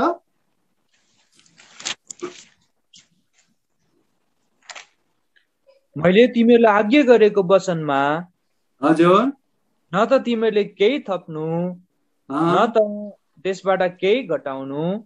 हजुर र मैले तिमीहरूलाई आज्ञा गरेका परम प्रभु तिमीहरूका परमेश्वरको आज्ञाहरू तिमीहरूले पालन गर्न सक। हजुर हेर्नुहोस् त व्यवस्था पनि यो आज्ञा दिएको छ। त्यस्तै गरेर नयाँ करारमा पनि, नयाँ नियममा पनि होइन प्रकाशको पुस्तकमा जो कि लास्ट पुस्तक हो होइन, यूहन्नाले पनि दर्शनद्वारा पनि त्यो चेतावनी चाहिँ तपाईँ हामीलाई दिनुभएको छ। आउनुहोस् त प्रकाशको पुस्तक 22 अध्यायको तपाईँ पढ्नुहोस् 18 र 19 पदलाई पढिदिनुहोस् त। किनकि यस पुस्तकको भविष्यवाणीका वचनहरू सुन्ने हरेक मानिसलाई म गवाही दिन्छु। हजुर। कुनै मानिसले यी कुराहरूमा थप्यो भने हजुर परमेश्वरले यस पुस्तकमा लेखिएका महामारी त्यसमाथि थप्नुहुनेछ। हजुर। अनि कुनै मानिसले यस भविष्यवाणीका पुस्तकका वचनहरूबाट निकालियो भने हजुर परमेश्वरले जीवनको पुस्तकबाट, पवित्र सहरबाट र यस पुस्तकका कुराहरूबाट त्यसको भाग निकालिदिनुहुनेछ। हजुर, वचनमा परमेश्वरले आशीष दिएको हुन्। यहाँ पनि परमेश्वरले के दिनुभएको छ त? चेतावनी दिनुभएको छ। न त तिमीहरूले थप, न त तिमीहरूले यसलाई चाहिँ के गर्यौ, घटाऊ, हैन? जस्तो किसिमको दर्शनद्वारा दिएको छ, हैन, त्यही शिक्षामा तिमीहरू लागिरह, हैन? यदि तिमीहरूले त्यसलाई थप घट गर्यो भने तिमीहरू चाहिँ के ठहरिन्छौ अरे? तिमीहरू दोषी ठहरिन्छौ अरे, हैन? यदि तिमीले त्यसलाई थप्यौ, त्यसलाई तिमीले घटायौ भने तिमीहरू चाहिँ के हुनेछौ? दोषी ठहरिन्छौ भनेर भन्छ। आउनुहोस् त, हितोपदेश अथवा दोषी अथवा झुटा ठहरिन्छौ। हितोपदेश 30 को 6 लाई पढ्नुस् त।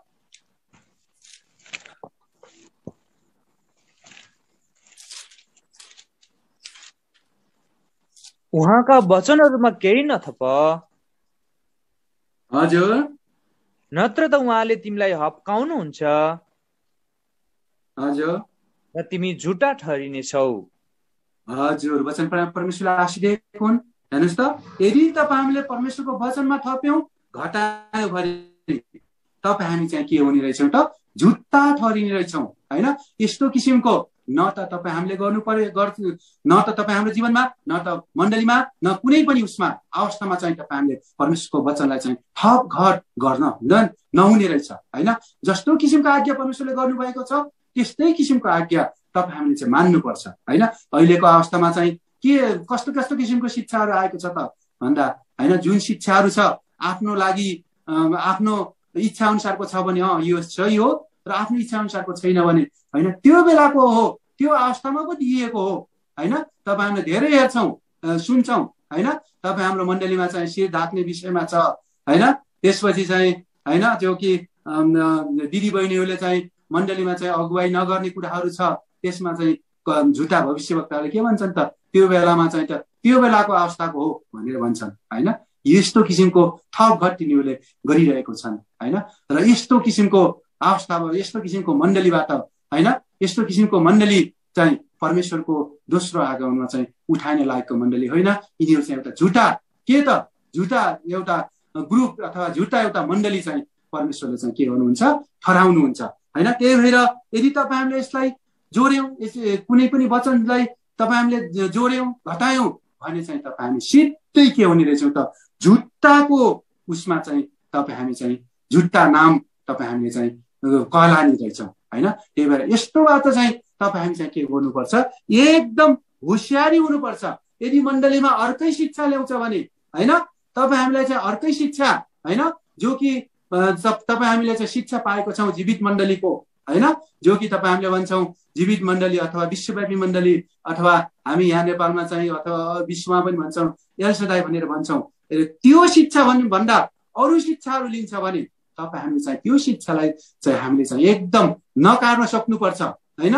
त्यो शिक्षालाई चाहिँ तपाईँ हामीले पालन गर्न हुँदैन, हैन? त्यस शिक्षाको विरोधमा चाहिँ तपाईँ हामी बोल्न पनि सक्नुपर्छ, हैन? बोल्न पनि सक्नुपर्छ। अहिलेको अवस्थामा के छ त भन्दा, परमेश्वरलाई हेर्ने हो एउटा कहानी चाहिँ बिल्कुलै विश्वासीहरूको उसमा अहिले आएको छ। परमेश्वरलाई हेर्ने हो, परमेश्वरलाई हेर्ने हो, तर परमेश्वरलाई मात्र हेरेर मात्र पनि हुँदैन, अरूलाई पनि हेर्नुपर्छ, हैन? अरू मण्डलीलाई पनि हेर्नुपर्छ, तपाईँ हाम्रो आत्मिक जीवनलाई पनि हेर्नुपर्छ, हाम्रो परिवारलाई पनि हेर्नुपर्छ, हैन? परमेश्वरलाई हेरेर मात्र पनि हुँदैन हो।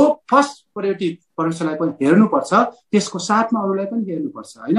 यदि तपाईँ हामी त्यस्तो किसिमको मण्डलीमा तपाईँ हामी गएछौँ भने के परमेश्वरलाई मात्र हेरेर तपाईँ हामीले चाहिँ साँचो शिक्षा पाउन सक्छौँ? पाउन सक्दैनौँ, हैन? त्यही भएर सब कुरामा चाहिँ तपाईँ हामी होसियार भएको हुनुपर्छ। त्यस्तो यदि थपघट गरेको शिक्षा चाहिँ मण्डलीमा ल्याउँछ भने त्यसपादेखि अलग बस्छ भनेर भन्छ। आउनुहोस् त, पहिलो तिमोथी 6 अध्यायमा आउनुहोस् त। पहिलो तिमोथी 6 अध्यायको 3, 4, 5 पदलाई पढ्नुहोस् त सरल गरेर। यदि कसैले अर्कै शिक्षा दिन्छ भने हजुर र खाँटी वचनहरू अर्थात् हाम्रो प्रभु यीशु ख्रीष्टका वचनहरू हजुर र भक्ति अनुसारको शिक्षा स्वीकार गर्दैनन् भने केही पनि नजानिकन त्यो घमण्डी भएको छ। हजुर र त्यसलाई प्रश्नहरू गर्ने र शब्दहरूको विषयमा तर्क वितर्क गर्ने रोग लागेको छ। हजुर जसबाट डाहा, झगडा, दुर्वचनहरू, खराब शङ्काहरू र व्यर्थका झगडाहरू ती मानिसहरूमा छन् जसका मनहरू भ्रष्ट भएका छन्, जो सत्यदेखि रहित भएका छन् र भक्ति चाहिँ लाभ हुने बाटो हो भनी सम्झन्छन्। यस्ताहरूबाट तिमी अलग बस। हजुर वचन पढाइमा परमेश्वरले आशीष दिएको नि। हेर्नुहोस् त, यो किसिमको हैन यस्तो किसिमको शिक्षा अहिले संसारमा पसिसकेको छ। संसारमा भन्नाले हाम्रै जीवित मण्डलीमा पनि यस्तो किसिमको शिक्षाहरू पसिसकेको अवस्था छ। त्यही भएर यस्तो किसिमको शिक्षाबाट तपाईँ हामी चाहिँ के हुनुपर्छ, एकदम होसियार हुनु परेको छ। यस्ताबाट तिमीहरू अलग बस भनेर भनेको छ हैन परमेश्वरको वचनले। र यस्तो किसिमको शिक्षाले के गर्छ त, व्यर्थका रगडा, झगडा, दलबन्दी, गुटबन्दी हैन यस्तो किसिमको अवस्था आइरहेको छ। मण्डलीमा चाहिँ जातीय कुराहरू लिइरहेको अवस्था छ, मण्डलीमा क्षेत्रीय कुराहरू लिइरहेको अवस्था छ हैन। फोनद्वारा भनेको छन् म यस्तो जातको हो हैन, मलाई सपोर्ट गर्नुपर्छ हैन, त यस्तो जातको हो, हामीले सपोर्ट गर्छौँ हैन। यस्तो यस्तो किसिमको मण्डलीमा चाहिँ आइरहेको अवस्था छ हैन। यस्ता शिक्षादेखि तपाईँ हामी चाहिँ होसियारी हुनु परेको छ। आफू मात्र होइन, मण्डलीले पनि होसियार गर्नु परेको छ हैन। र मण्डलीले होसियार गर्नको लागि तपाईँ हामी चाहिँ परमेश्वरलाई अहिलेको अवस्थामा के गर्छन्, परमेश्वरलाई हेर्नुपर्छ हैन। परमेश्वरलाई हेरेर संगति गर्नु हो, परमेश्वरलाई हेरेर संगति गर्नुपर्छ। तर परमेश्वरको जीवित मण्डली हो, परमेश्वरको रगतद्वारा किनेको मण्डली हो, त्यसलाई पनि तपाईँ हाम्रो दायित्व छ कि बचाउने हैन। त्यसलाई पनि परमेश्वरको दोस्रो आगमनमा चाहिँ एउटा दुलही जस्तो हैन सिँगारिएको, भेटाउन लायकको बनाउने तपाईँ हाम्रो पनि जिम्मेवारी हो हैन। त्यही भएर यस्तो किसिमको शिक्षाहरू आउँछ भने तपाईँ हामीले पनि आवाज उठाउन सक्नुपर्छ हैन। हो परमेश्वरले भन्नुहुन्छ तिमीहरू सह भनेर भन्नुहुन्छ हैन, सहेर बस भनेर भन्नुहुन्छ हैन। तर सहनेको पनि तरिका हुन्छ हैन। सह भन्न बित्तिकै सबै कुराहरू सहने कुराहरू होइन हैन। लिमिट हुन्छ, परमेश्वरको आज्ञा अनुसारको सहने कुराहरू हुन्छ हैन। त्यही भएर यस्तो किसिमको शिक्षादेखि अहिलेको अवस्थामा तपाईँ हामी होसियार रहने और साथमा मण्डलीलाई पनि होसियार गराउने अहिलेको अवस्था आएको छ हैन। यो धेरै यो झुटा शिक्षाहरू र यो मण्डलीमा चाहिँ यो वचनको गडबडको कारणले गर्दाखेरि यस्तो किसिमको आइरहेको छ। त्यही भएर प्रेरितको शिक्षा, फर्स्ट प्रेरिटी चाहिँ प्रेरितको शिक्षामा आधारित तपाईँ हाम्रो मण्डली हुनुपर्ने रहेछ। अब दोस्रो कुरा के हो त भन्दा, दोस्रो कुरा चाहिँ के हो त भन्दाखेरि संगति भनेर भनेको छ। आउनुहोस् त त्यतातिर नजाउँ, संगति भनेर भनेको छ। हेर्नुहोस् त, प्रेरितको शिक्षा संगति भनेर भनेको छ। अब दोस्रो जग चाहिँ के हो त, हाम्रो भिजन अथवा हाम्रो के हो त मण्डलीको दर्शन, संगति हो हैन। संगति चाहिँ एकदम जरुरी छ हैन। र अहिले चाहिँ लकडाउनको कारणले गर्दाखेरि चाहिँ धेरै ठाउँमा चाहिँ यो के भन्छ जुमद्वारा, भाइबरद्वारा हैन, यो फेसबुकद्वारा यो अनलाइन संगतिहरू गरिरहेको छ हैन। यो नराम्रो होइन, तर राम्रै हो। तर पनि जो फिजिकल संगति हैन, व्यक्ति व्यक्तिमा तपाईँ हामी भेट हुन्छौँ, त्यो चाहिँ फर्स्ट प्रायोरिटी हो हैन। यो लकडाउनको कारणले गर्दाखेरि हो।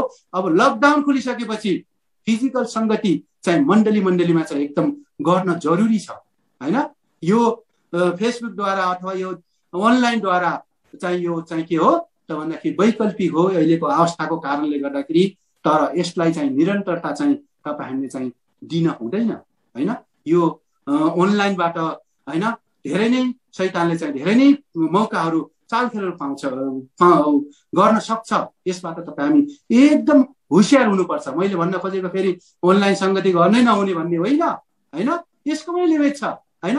यसबाट धेरै आशिषहरू पनि छन्। तर जो फिजिकल संगति जो हामी चाहिँ पहिला गर्दै आएको थियौँ, त्यो संगतिमा चाहिँ धेरै नै आत्मिक आशिषहरू छ, धेरै आशिषहरू त्यसमा छ। अहिलेको अवस्थामा त हेर्नुहोस् त कति हो त हैन, कति उसमा चाहिँ परमेश्वरलाई देखाउनु भन्दा आफै देखिनको लागि कति सङ्गतिहरू अनलाइनहरू गरिरहेको छन् होइन। अब कति पहिलाको प्रेम थियो फिजिकल सङ्गति गर्दाखेरि होइन, त्यो प्रेमहरू सेलाएर गएको छ होइन। जस्तो कि अब पहिला अब चिठी पत्रहरूद्वारा होइन आदान प्रदानहरू हुन्थ्यो, त्यो बेलाको प्रेम र अहिले मोबाइल भएको अवस्थाको प्रेममा हेर्नुहोस् त कति धरती आसमानको फरक छ होइन। यो कुराहरू तपाईँ हामीले बुझ्नुपर्छ होइन। र सङ्गति चाहिँ दोस्रो सबभन्दा ठुलो कुरो हो। सङ्गति चाहिँ कोसँग हुनुपर्छ त? परमेश्वरसँग र परमेश्वरको पुत्रसँगको सङ्गति हो यो सङ्गति चाहिँ भनेर भन्छ। आउनुहोस् त उसमा पहिले उन्ना 1:3 पढ्नुहोस् त। तिमीहरूले पनि हामीसँग सङ्गति पाओ भनेर हजुर हामीले जे देखेका र सुनेका छौँ हजुर त्यो कुराहरू तिमीहरूलाई सुनाउँछौँ। अनि हाम्रो सङ्गति साँच्चै पितासँग र उहाँका पुत्र येशू ख्रीष्टसँग छ। हजुर हेर्नुहोस् त त्यो सङ्गति चाहिँ कसको हो? हाम्रो व्यक्तिगत सङ्गति पनि हो, तर सबभन्दा ठुलो कुरा चाहिँ पिता र उहाँको पुत्र ख्रीष्टसँगको सङ्गति हो। त्यो सङ्गतिले चाहिँ के गर्छ अरे? तपाईँ हामीलाई चाहिँ पापबाट के गर्छ? एकदम शुद्ध पवित्र पार्दै जान्छ। यसको 7 पद पनि पढिदिनुहोस् त। तर जसरी उहाँ ज्योतिमा हुनुहुन्छ हजुर त्यसरी नै हामी ज्योतिमा हिँड्छौँ भने हजुर हाम्रो एक अर्कासँग हाम्रो सङ्गति हुन्छ र उहाँका पुत्र येशू ख्रीष्टको रगतले हामीलाई सब पापबाट शुद्ध पार्छ। शुद्ध पार्छ। हेर्नुहोस् त सङ्गतिको कति महत्त्व रहेछ त। सङ्गति गर्दाखेरि फिजिकल सङ्गति जब तपाईँ हामी गर्छौँ होइन, अथवा मण्डलीमा ग्यादरिङ हुन्छौँ अथवा कुनै ठाउँमा हामी चाहिँ भेटघाट गर्छौँ भने त्यसबाट चाहिँ तपाईँ हामीलाई चाहिँ के गर्छ? बिस्तारै बिस्तारै बिस्तारै पापबाट होइन एकदम शुद्ध पवित्र पार्दै जान्छ। त्यो तपाईँ हामीले फिजिकल अनुभव पनि तपाईँ हामीले गरेको छौँ होइन। यदि तपाईँ हामी सङ्गति विहीन भयो भने तपाईँ हामी के गर्छौँ त? संसारतिर हराइरहन्छौँ होइन। संसारको चिजहरूलाई तपाईँ हामीले सोध्छौँ, के गर्छौँ? लागिरहेको अवस्था हुन्छौँ। यदि तपाईँ हाम्रो सङ्गति छ भने होइन, शनिबारको सङ्गति, आइतबारको सङ्गति, मङ्गलबारको सङ्गति, बिहिबारको सङ्गति, अरू धेरै किसिमको सङ्गतिमा यदि तपाईँ हामी गएको छ भने तपाईँ हामी के गर्छौँ त? यो संसारतिर मन जाँदैन, सङ्गतितिर मन जान्छ होइन। बिस्तारै बिस्तारै बिस्तारै जति पनि हाम्रो नराम्रो कुराहरू छ त्यो कुराहरू चाहिँ के त भन्दा बिस्तारै बिस्तारै बिस्तारै हट्दै जान्छ। त्यसले चाहिँ के गर्छ अरे? सब पापबाट चाहिँ के गर्ने रहेछ? शुद्ध पारे रहेछ होइन। कुन सङ्गतिबाट? यो प्रभु यीशुको सङ्गति र परमेश्वरको सङ्गतिबाट होइन। यो सङ्गति चाहिँ के हो?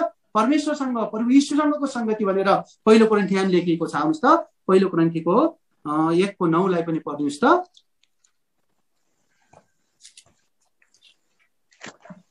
परमेश्वर विश्वासयोग्य हुनुहुन्छ हजुर, जसद्वारा तिमीहरू उहाँको पुत्र हाम्रो प्रभु येशू ख्रीष्टको सङ्गतिमा बोलाइएका छौ।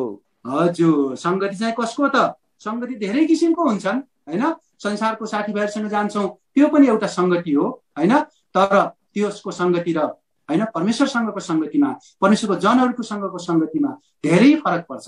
त्यहाँ त्यो संसारको मानिसहरूको सङ्गतिमा के हुन्छ? पापै पापको कुराहरू मात्र हुन्छ, पापै पापको कामहरू मात्र हुन्छ होइन। तर परमेश्वरसँगको सङ्गतिमा चाहिँ के हुन्छ त? एकदम आत्मिक कुराहरू, परमेश्वरको कुराहरू, परमेश्वरको वचनको कुराहरू त्यसमा हुन्छ होइन। त्यही भएर यो सङ्गति चाहिँ होइन हिब्रू 10:25 चाहिँ हामीले कहिले पनि हामीले चाहिँ भुल्न हुँदैन। आउनुहोस् त हिब्रू 10:25 पढिदिनुहोस् त।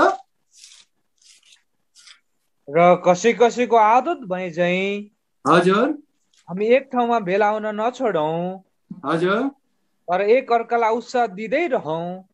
हजुर अनि त्यो दिन जति नजिक नजिक आउँदै गरेको तिमीहरू देख्छौ हजुर उति नै बेसी हामी यसो गर्ने गरौँ। हजुर हेर्नुहोस् त अब यो सङ्गति चाहिँ जो दिन जति नजिक नजिक आएको देख्छौँ, कुन दिन? अन्तिम दिन होइन। कुन दिन? त्यो प्रभु यीशुको आगमनको दिन। कुन दिन? त्यो न्यायको दिन होइन। जबसम्म हामी नजिक नजिक आएको देख्छौँ, कसरी देख्छौँ त भन्दा मत्ती 24 अध्यायमा तपाईँ हामीले हेर्छौँ होइन। त्यहाँ संसारको घटनाहरूको विषयमा लेखिएको छ होइन। त्यसबाट चाहिँ तपाईँ हामी के गर्नुपर्छ? एकदम जति जति त्यो नजिक दिन आएको देख्छौँ त्यति त्यति हामी चाहिँ बढी सङ्गतिहरू तपाईँ हामीले चाहिँ गर्न सक्नुपर्छ होइन। यो सङ्गतिले के गर्छ अरे? तपाईँ हामीलाई चाहिँ पापबाट छुटकारा पाउँछ अरे होइन। यो सङ्गतिले के गर्छ त भन्दा धार्मिक चालमा लैजान्छ भनेर भन्छ। आउनुहोस् त पहिलो पत्रुस 3:8 पढ्नुहोस् त।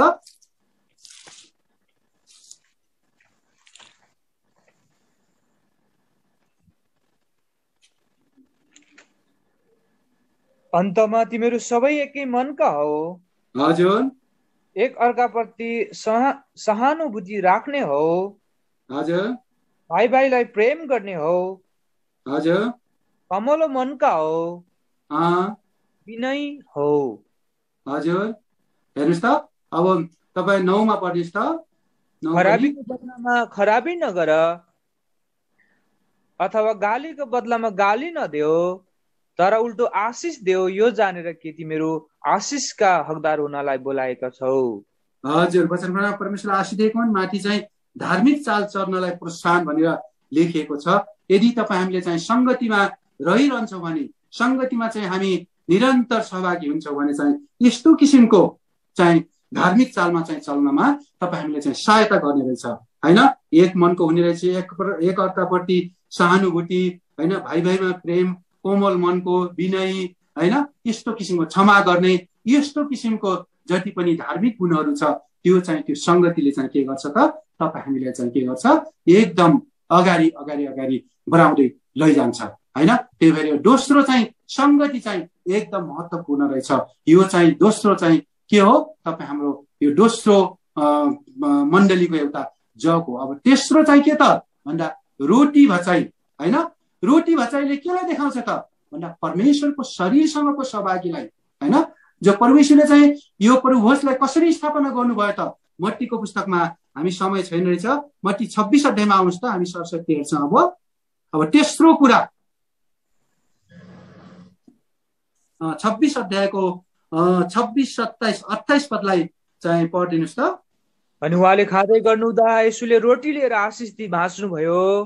हजुर चेलाहरूलाई दिनुभयो र भन्नुभयो, ल्याऊ खाओ, यो मेरो शरीर हो। हजुर 27 पनि। अनि उहाँले कसौरा लिनुभयो र धन्यवाद दिएर यसो भन्दै तिनीहरूलाई दिनुभयो, तिमीहरू सबैले यसबाट पियो। हजुर 28 पनि पढिदिनुहोस्।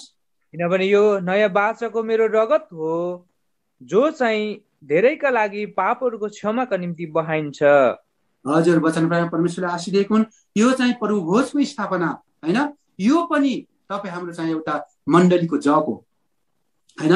यो पनि तपाईँ हामीले चाहिँ यसबाट सहभागी हुनुपर्छ। प्रभुभोज कसरी स्थापना गर्नुभयो त भन्ने कुरा यसबाट हेऱ्यौँ होइन। जो कि प्रभु यीशु चाहिँ पक्राइनुको रातमा चाहिँ एउटा निस्तार चाड मनाउनु भएको, र यो निस्तार चाडसँग जोड्ने कुरा होइन। निस्तार चाडको खाना खाइसकेपछि उहाँले चाहिँ यो प्रभुभोजको स्थापना गर्नुभएको हो होइन। र सुरुको चेलाहरूले पनि यसलाई के गर्थे, एकदम दिनहुँ यस प्रभुभोजबाट लिन्थे भनेर भनेको छ। 2 को पढ्नुहोस् त 46 पदलाई, 2 को 46 पदलाई।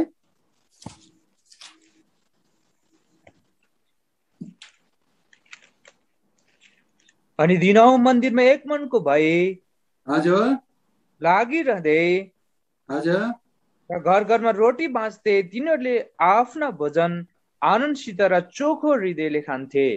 हजुर वचनमा परमेश्वरले आशिष दिएको नि। यहाँ दिनहुँ एक मनको भई घर घरमा रोटी भाँच्दै, मन्दिरमा एक मनको भई घर घरमा रोटी भाँच्दै, यसले चाहिँ केलाई त प्रभु यीशुको त्यो प्रभुको भोजको लाई दर्शाउँछ होइन। यो किसिमको उनीहरूले के गर्थे, दिनहुँ यिनीहरूले चाहिँ गर्थे होइन। त्यही भएर प्रेरित पावल प्रेरितले पनि कोरिन्थीको मण्डलीले के भनेर आज्ञा दिएको छ त भन्दा यसबाट चाहिँ तिमीहरूले भाग लिनु भनेर चाहिँ भनेको छ। र यसमा आउनुहोस् त, पहिलो कोरिन्थीको 11 अध्यायमा हामी त्यसबाट नि हेर्छौँ। 11 अध्यायको तपाईँ पढ्नुहोस्, समय छैन हामी चाहिँ धेरै पढ्दैनौँ। 23, 24, 25 पदलाई चाहिँ पढिदिनुहोस् त। किनकि यो कुरा मैले प्रभुबाट पाएँ, जो मैले सुम्पी पनि दिएँ, अर्थात् प्रभु यीशुले जुन रात पक्राउ पर्नुभयो त्यही रात रोटी लिनुभयो र धन्यवाद दिएर त्यसलाई भाँच्नु भयो र भन्नुभयो, ल्याऊ खाओ, यो मेरो शरीर हो, जो तिमीहरूका निम्ति तोडिएको छ, मेरो सम्झनामा यो गर। हजुर यही प्रकारले खाना खाइसक्नु भएपछि उहाँले यसो भन्दै कसौरा पनि लिनुभयो। हजुर कसौरा मेरो रगत नभएको नयाँ बाचा हो, जहिले जहिले तिमीहरू यो पिउँछौ, मेरो सम्झनामा यो गर्ने गर। हामीले चाहिँ 23, 24, 25 पदलाई हेऱ्यौँ र 26 पदलाई पनि हामी हेर्नुपर्छ, तर पढ्दैनौँ। यसमा चाहिँ तपाईँ हामीले के हेऱ्यौँ त भन्दा मेरो सम्झनामा यो गर्ने गर। 2 चोटि होइन, प्रभु भोज रोटीबाट पनि लिँदाखेरि मेरो सम्झनामा यो गर्ने गर, और साथमा जो दाखरसबाट लिँदाखेरि पनि मेरो सम्झनामा यो गर्ने गर भनेर लेखिएको रहेछ हैन। त्यही भएर यो प्रभुभोजको जो कि रोटी तोडाइ चाहिँ एउटा परमेश्वरको सम्झनाको लागि रहेछ हैन।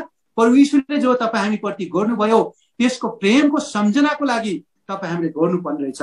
र अर्को कुरा के को लागि त? प्रभु यीशुको मृत्युको प्रचारको लागि। 26 पदलाई तपाईँले पढिदिनु भयो भने नपढौँ, समय छैन।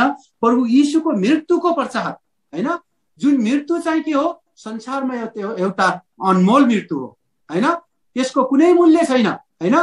त्यो मृत्यु संसारमा धेरै मानिसहरू मर्छन् हैन, तिनीहरू मरेर हराउँछन्, तर प्रभु यीशुको मृत्यु चाहिँ यस्तो मृत्यु हो जसले चाहिँ संसारको सब पापीहरूलाई चाहिँ के गरेको छ? छुटकारा दिएको छ। त्यो मृत्युको तपाईँ हामीले चाहिँ प्रचार गर्छौं, त्यो अनमोल मृत्युको। आउनुहोस् त रोमीको पुस्तक 5को 6 र 7लाई पढ्नुहोस् त। 6, 7, 8लाई पढ्नुहोस् त। किनकि हामी कमजोर हुँदाखेरि नै ठिक समयमा ख्रीष्ट भक्तिहरूका निम्ति मर्नुभयो। हजुर।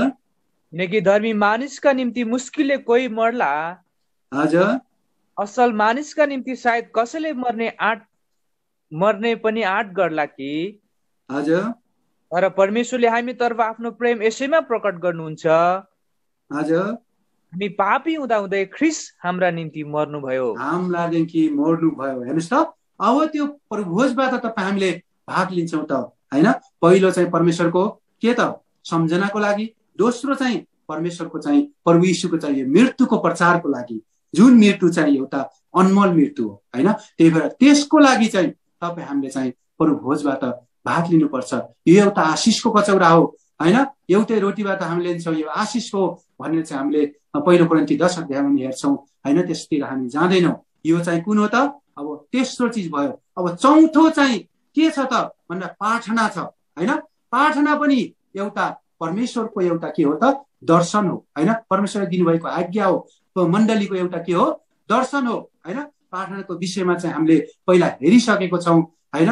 र सुरुको मण्डली पनि हैन, जो कि फर्स्ट सेन्चुरीको मण्डली पनि के गर्थे त? प्रार्थनामा निरन्तर लागिरहन्थे हैन।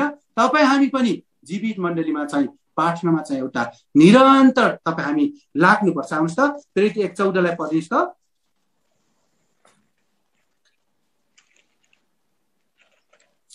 यी सबै एकै मनका भएर हजुर स्त्रीहरू येशूकी आमा मरियम र उहाँका भाइहरूसित प्रार्थना र बिन्ती चढाउन निरन्तर लागिरहे। हजुर, वचन परमेश्वरले आशीष दिएको हुन्। यो चाहिँ कुन मण्डली हो? फर्स्ट सेन्चुरीको मण्डली हो हैन। तपाईँ हामी पनि यस्तो किसिमको निरन्तर प्रार्थनामा चाहिँ तपाईँ हामी लाग्नुपर्छ। तपाईँ हाम्रो आत्मिक जीवनको बेस नै के हो त? एउटा प्रार्थना हो हैन। त्यही भएर तपाईँ हाम्रो शरीर पनि एउटा प्रार्थनाको घर हो। परमेश्वरको मण्डली, जीवित मण्डली पनि के हो? परमेश्वरको प्रार्थनाको घर हो भनेर भन्छ। आउनुहोस् त मर्कुस 11:17लाई पढिदिनुहोस् त।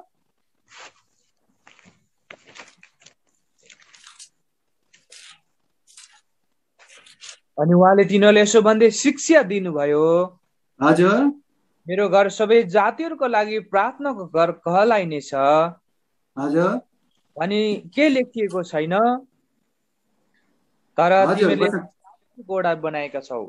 हजुर, वचन प्रेममा परमेश्वरले आशीष दिएको हुन्। अब परमेश्वरको मण्डली हैन के रहेछ त भन्दा परमेश्वरको प्रार्थनाको घर रहेछ हैन। यो चाहिँ के हो? चौथो मण्डलीको दर्शन हो। अब पाँचौं मण्डलीको दर्शन चाहिँ के हो त भन्दा तपाईँ हामी जीवित मण्डली भएर अब कुनै पनि झुनमा तपाईँ हामी चाहिँ सेवा गर्न जान हुँदैन हैन। अरू झुनमा, अरू डिनोमिनेसनमा तपाईँ हामी चाहिँ सेवा गर्न जान हुँदैन हैन।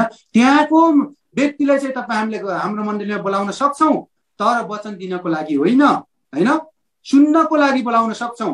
र तपाईँ हामी पनि अरू मण्डलीको उसमा चाहिँ वचन दिनको लागि अथवा साँचो शिक्षा प्रचार गर्नको लागि जान सक्छौँ, तर संगति गर्न तपाईँ हामी कहिले पनि जान हुँदैन। यो तपाईँ हाम्रो मण्डलीको, जीवित मण्डलीको दर्शन हो हैन। त्यही भएर तपाईँ हामी विदेशमा हुन्छौँ भने पनि हैन, कहीँ हुन्छौँ भने पनि हैन, ठुल्ठुलो चर्चहरू हुन्छ, त्यहाँ तपाईँ हामी कहिले पनि जान हुँदैन। तपाईँ हामी परमेश्वरको वचन लिएर हैन, बाइबल लिएर तपाईँ हाम्रो बिस्तरमा के गर्नुपर्छ? घुँडा टेक्नुपर्छ। यो तपाईँ हाम्रो मण्डलीको दर्शन हो हैन। अरू मण्डलीको मानिसहरू जान्छन् चाहरमा जान्छन्, कहाँ कहाँ के छ, कुन मण्डलीमा के छ। तर कहिले पनि तपाईँ हामी जीवित मण्डलीको, विश्वव्यापी मण्डलीको लोकजन हौँ भने तपाईँ हामी कहिले पनि अरू मण्डलीमा चाहिँ सेवा गर्न चाहिँ कहिले पनि जान हुँदैन। यो तपाईँ हामी जीवित मण्डलीको दर्शन हो होइन। त्यही भएर सानो झुन, हे सानो झुन, तिमीलाई नडराऊ, तिमीहरूलाई राज्य दिनु परमेश्वरको के छ, इच्छा छ भनेर भनेको छ। आउनुहोस् त उसमा लुकाको 12:32 पढ्नुहोस् त। हे सानो बगाल नडराऊ, हजुर, किनकि तिमीहरूलाई राज्य दिनु नै तिमीहरूका पिताको शुभेच्छा हो। हजुर, वचन पढेमा परमेश्वरले आशीष दिएको हुन्। किन त सानो बगाल भएर हामी रहने त भन्दा अरूसँग तपाईँ हामीले सङ्गति गर्न हुँदैन होइन। किन भन्दाखेरि तिनीहरूमा के छ त भन्दा अशुद्धता हुन सक्छ होइन, जसले चाहिँ तपाईँ हामीले चाहिँ पाएको साँचो शिक्षालाई के गर्न सक्छ, बिगार्न सक्छ होइन। तपाईँ हाम्रो मनलाई चाहिँ बिगारिन सक्छ, तपाईँ हाम्रो सङ्गतिलाई चाहिँ बिगारिन सक्छ। त्यही भएर तपाईँ हामीले साँचो शिक्षा पाएको छौँ भने होइन, हो कहीँ एक्लै हुन्छौँ तर आफ्नो कोठामा होइन बसेर घुरा टेकेर के गर्नुपर्छ, प्रार्थना गर्नुपर्छ, परमेश्वर मलाई चाहिँ सङ्गति दिनुहोस् होइन भनेर। धेरै कुराहरू उदाहरणहरू छ होइन, धेरै उहरू गएहरू तपाईँ हामीले सुन्छौँ, एक्लै होइन अथवा फ्यामिलीसँग बसेर चाहिँ के गरेको, सङ्गति गरेको र परमेश्वरलाई चाहिँ सङ्गति मागेको कुराहरू हामीले गएहरू सुन्छौँ। परमेश्वरले चाहिँ यसरी काम गर्नुहुन्छ होइन। यदि तपाईँ हामी चाहिँ अरूसँग झुनमा चाहिँ हामी गयौँ भने होइन कहिले पनि परमेश्वरले काम गर्नुहुन्न, विदेशमा चाहे कहीँ पनि होस्। त्यही भएर हामी चाहिँ बिल्कुलै अलग हुनु एकदम जरुरी छ। जबसम्म तपाईँ हामी अलग हुँदैनौँ तबसम्म तपाईँ हामीलाई परमेश्वरले चाहिँ आशिष दिनुहुन्न। अरू मानिसहरूदेखि अलग हुनुपर्छ, तर हाम्रो जति पनि हाम्रो विश्वासीहरू छ उनीसँग सङ्गति गर्नुपर्छ होइन। जबसम्म अलग हुँदैन परमेश्वरले चाहिँ आशिष दिनुहुन्न भनेर भन्छ। आउनुहोस् त दोस्रो कोरिन्थी 6 अध्यायमा पढ्नुहोस् त, हामी छिटो छिटो गर्छौँ। दोस्रो कोरिन्थीको आउनुहोस् 6 अध्यायमा 17 र 18 पद पढिनुहोस्। तपाईँले पढ्दा 14, 15, 16 सबै पढे हुन्छ, तर 17 र 18 पदलाई मात्र पढिदिनुहोस्। यसकारण तिनीहरूको बीचबाट निस्केर आओ हजुर र अलग हो प्रभु भन्नुहुन्छ। हजुर, अनि अशुद्ध कुरा नछो र म तिमीहरूलाई ग्रहण गर्नेछु। हजुर, हेर्नुहोस् त अरू, अनि म तिमीहरूका पिता हुनेछु र तिमीहरू मेरा छोरा र छोरीहरू हुनेछौ, सर्वशक्तिमान प्रभु भन्नुहुन्छ। प्रभु भन्नुहुन्छ। हेर्नुहोस् त, जबसम्म अलग हामी हुँदैनौँ संसारदेखि पनि होइन, संसारको जति पनि झुनहरू छन् तिनीहरूदेखि पनि जबसम्म तपाईँ हामी अलग हुँदैनौँ परमेश्वरले चाहिँ काम गर्नुहुन्न, तपाईँ हामीलाई चाहिँ आशिष दिनुहुन्न। त्यही भएर तपाईँ हाम्रो यो पाँचौँ होइन, पाँचौँ हो कि कति हो, पाँचौँ दर्शन चाहिँ के हो त भन्दा अलग भएर सेवा गर्ने, कुनै पनि झुनमा चाहिँ तपाईँ हामी जान हुँदैन। अब छैठौँ चाहिँ के हो त भन्दा तपाईँ हामीले सुसमाचार प्रचार गर्ने र तपाईँ हामीले चाहिँ के गर्ने त गवाई दिने होइन। तपाईँ हाम्रो व्यक्तिगत गवाई पनि हुन्छ, मण्डलीको गवाई पनि हुन्छ होइन। त्यो गवाई चाहिँ सुसमाचार या तपाईँ हामीले गवाई चाहिँ प्रचार गर्नुपर्छ। प्रभु यीशुले के भन्नुहुन्छ त, तिमीहरू संसारको छोरसम्म अथवा छेउछेउसम्म मेरो गवाई हुनेछौ भनेर परमेश्वरले भन्नुभएको छ। आउनुहोस् त प्रेरितको पुस्तक 1:8 पढिनुहोस् त, हामी सिद्धिन लाग्यो। तर पवित्र आत्मा तिमीहरूमाथि आउनु। हजुर, हजुर, सरी डिस्टर्ब भयो थोरै।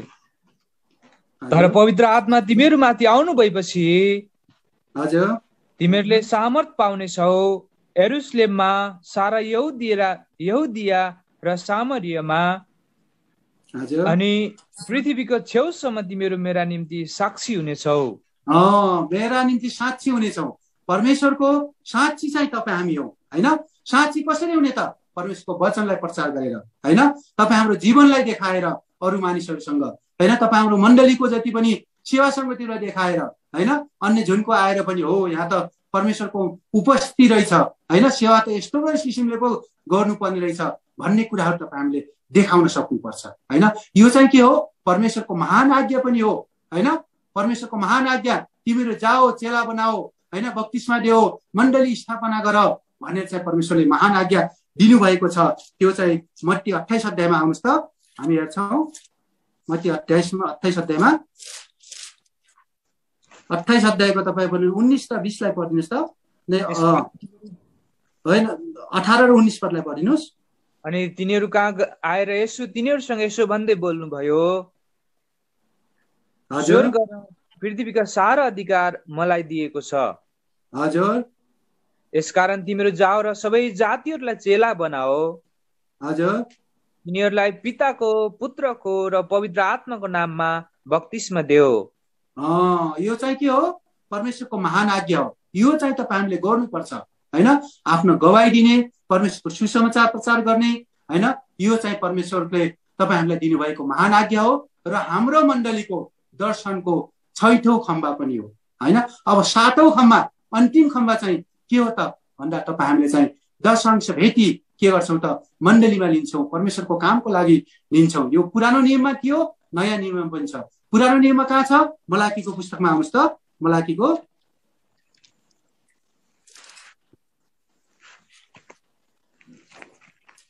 मलाकी 3 को 10 पदलाई पढिनुहोस् त। सबै 10औं अंशहरू भण्डार घरभित्र ल्याओ। हजुर। र मेरो भवनमा भोजन रहोस्। हजुर। अनि अब यसो गरेर मलाई जाँचेर हेर, तिमीहरूका निम्ति स्वर्गको जालहरू खोलेर म तिमीहरूमाथि ठाउँ नै नहुने गरी आशिष वर्षाउँछु कि वर्षाउँदिन, सेनाहरूको परमप्रभु भन्नुहुन्छ। हजुर, वचन पढाइ परमेश्वरले आशिष दिएको हुन्।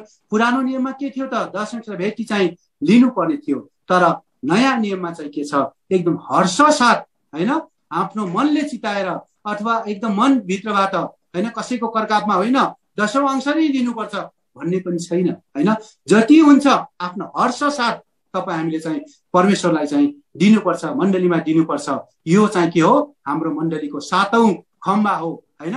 त्यो हर्ष साथ भनेर भन्छ। नयाँ नियममा आउनुहोस् त। नयाँ नियमको 2 कोरिन्थी 9 अध्यायमा आउनुहोस् त।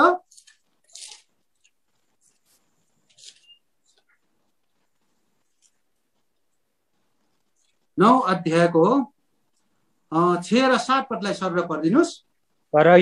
तर म यो भन्दछु, जसले थोरै छर्छ त्यसले थोरै कटनी पनि गर्नेछ, तर जसले धेरै छर्छ त्यसले धेरै नै कटनी पनि गर्नेछ। हरेक हृदयमा जस्तो संकल्प गर्छ त्यस्तै देओस्। हजुर। चित्त दुखाउँदै होइन, न त गर्न, किनभने हर्ष साथ दिनलाई परमेश्वरले प्रेम गर्नुहुन्छ। हेर्नुहोस् त, यो चाहिँ के हो? परमेश्वरको एउटा आज्ञा, हर्ष साथ। पुरानो नियममा 10औं अंश चाहिँ दिनै पर्थ्यो हैन, तर अहिले नयाँ नियममा चाहिँ एकदम हर्ष साथ। त्यो पनि के त? दानको रूपमा होइन, तर फलको रूपमा चाहिँ तपाईँ हामीले दिनुपर्छ। आउनुहोस् त, फिलिपी 4 को 17 पदलाई पढिनुहोस् त।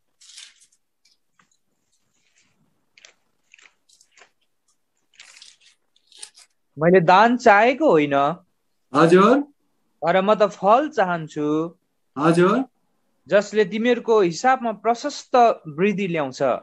हजुर, हेर्नुहोस् त, यो दान होइन तपाईँ हामीले दिने, परमेश्वरले दिने दान हो, हामीले दिने के हो? फल हो हैन। जस्तो फलिफाप हुन्छ त्यस्तै त्यस्तै हामीले चाहिँ मण्डलीमा लिनुपर्छ भनेर भन्छ। पहिलो कोरिन्थी 16 मा आउनुहोस् त। 16 अध्यायमा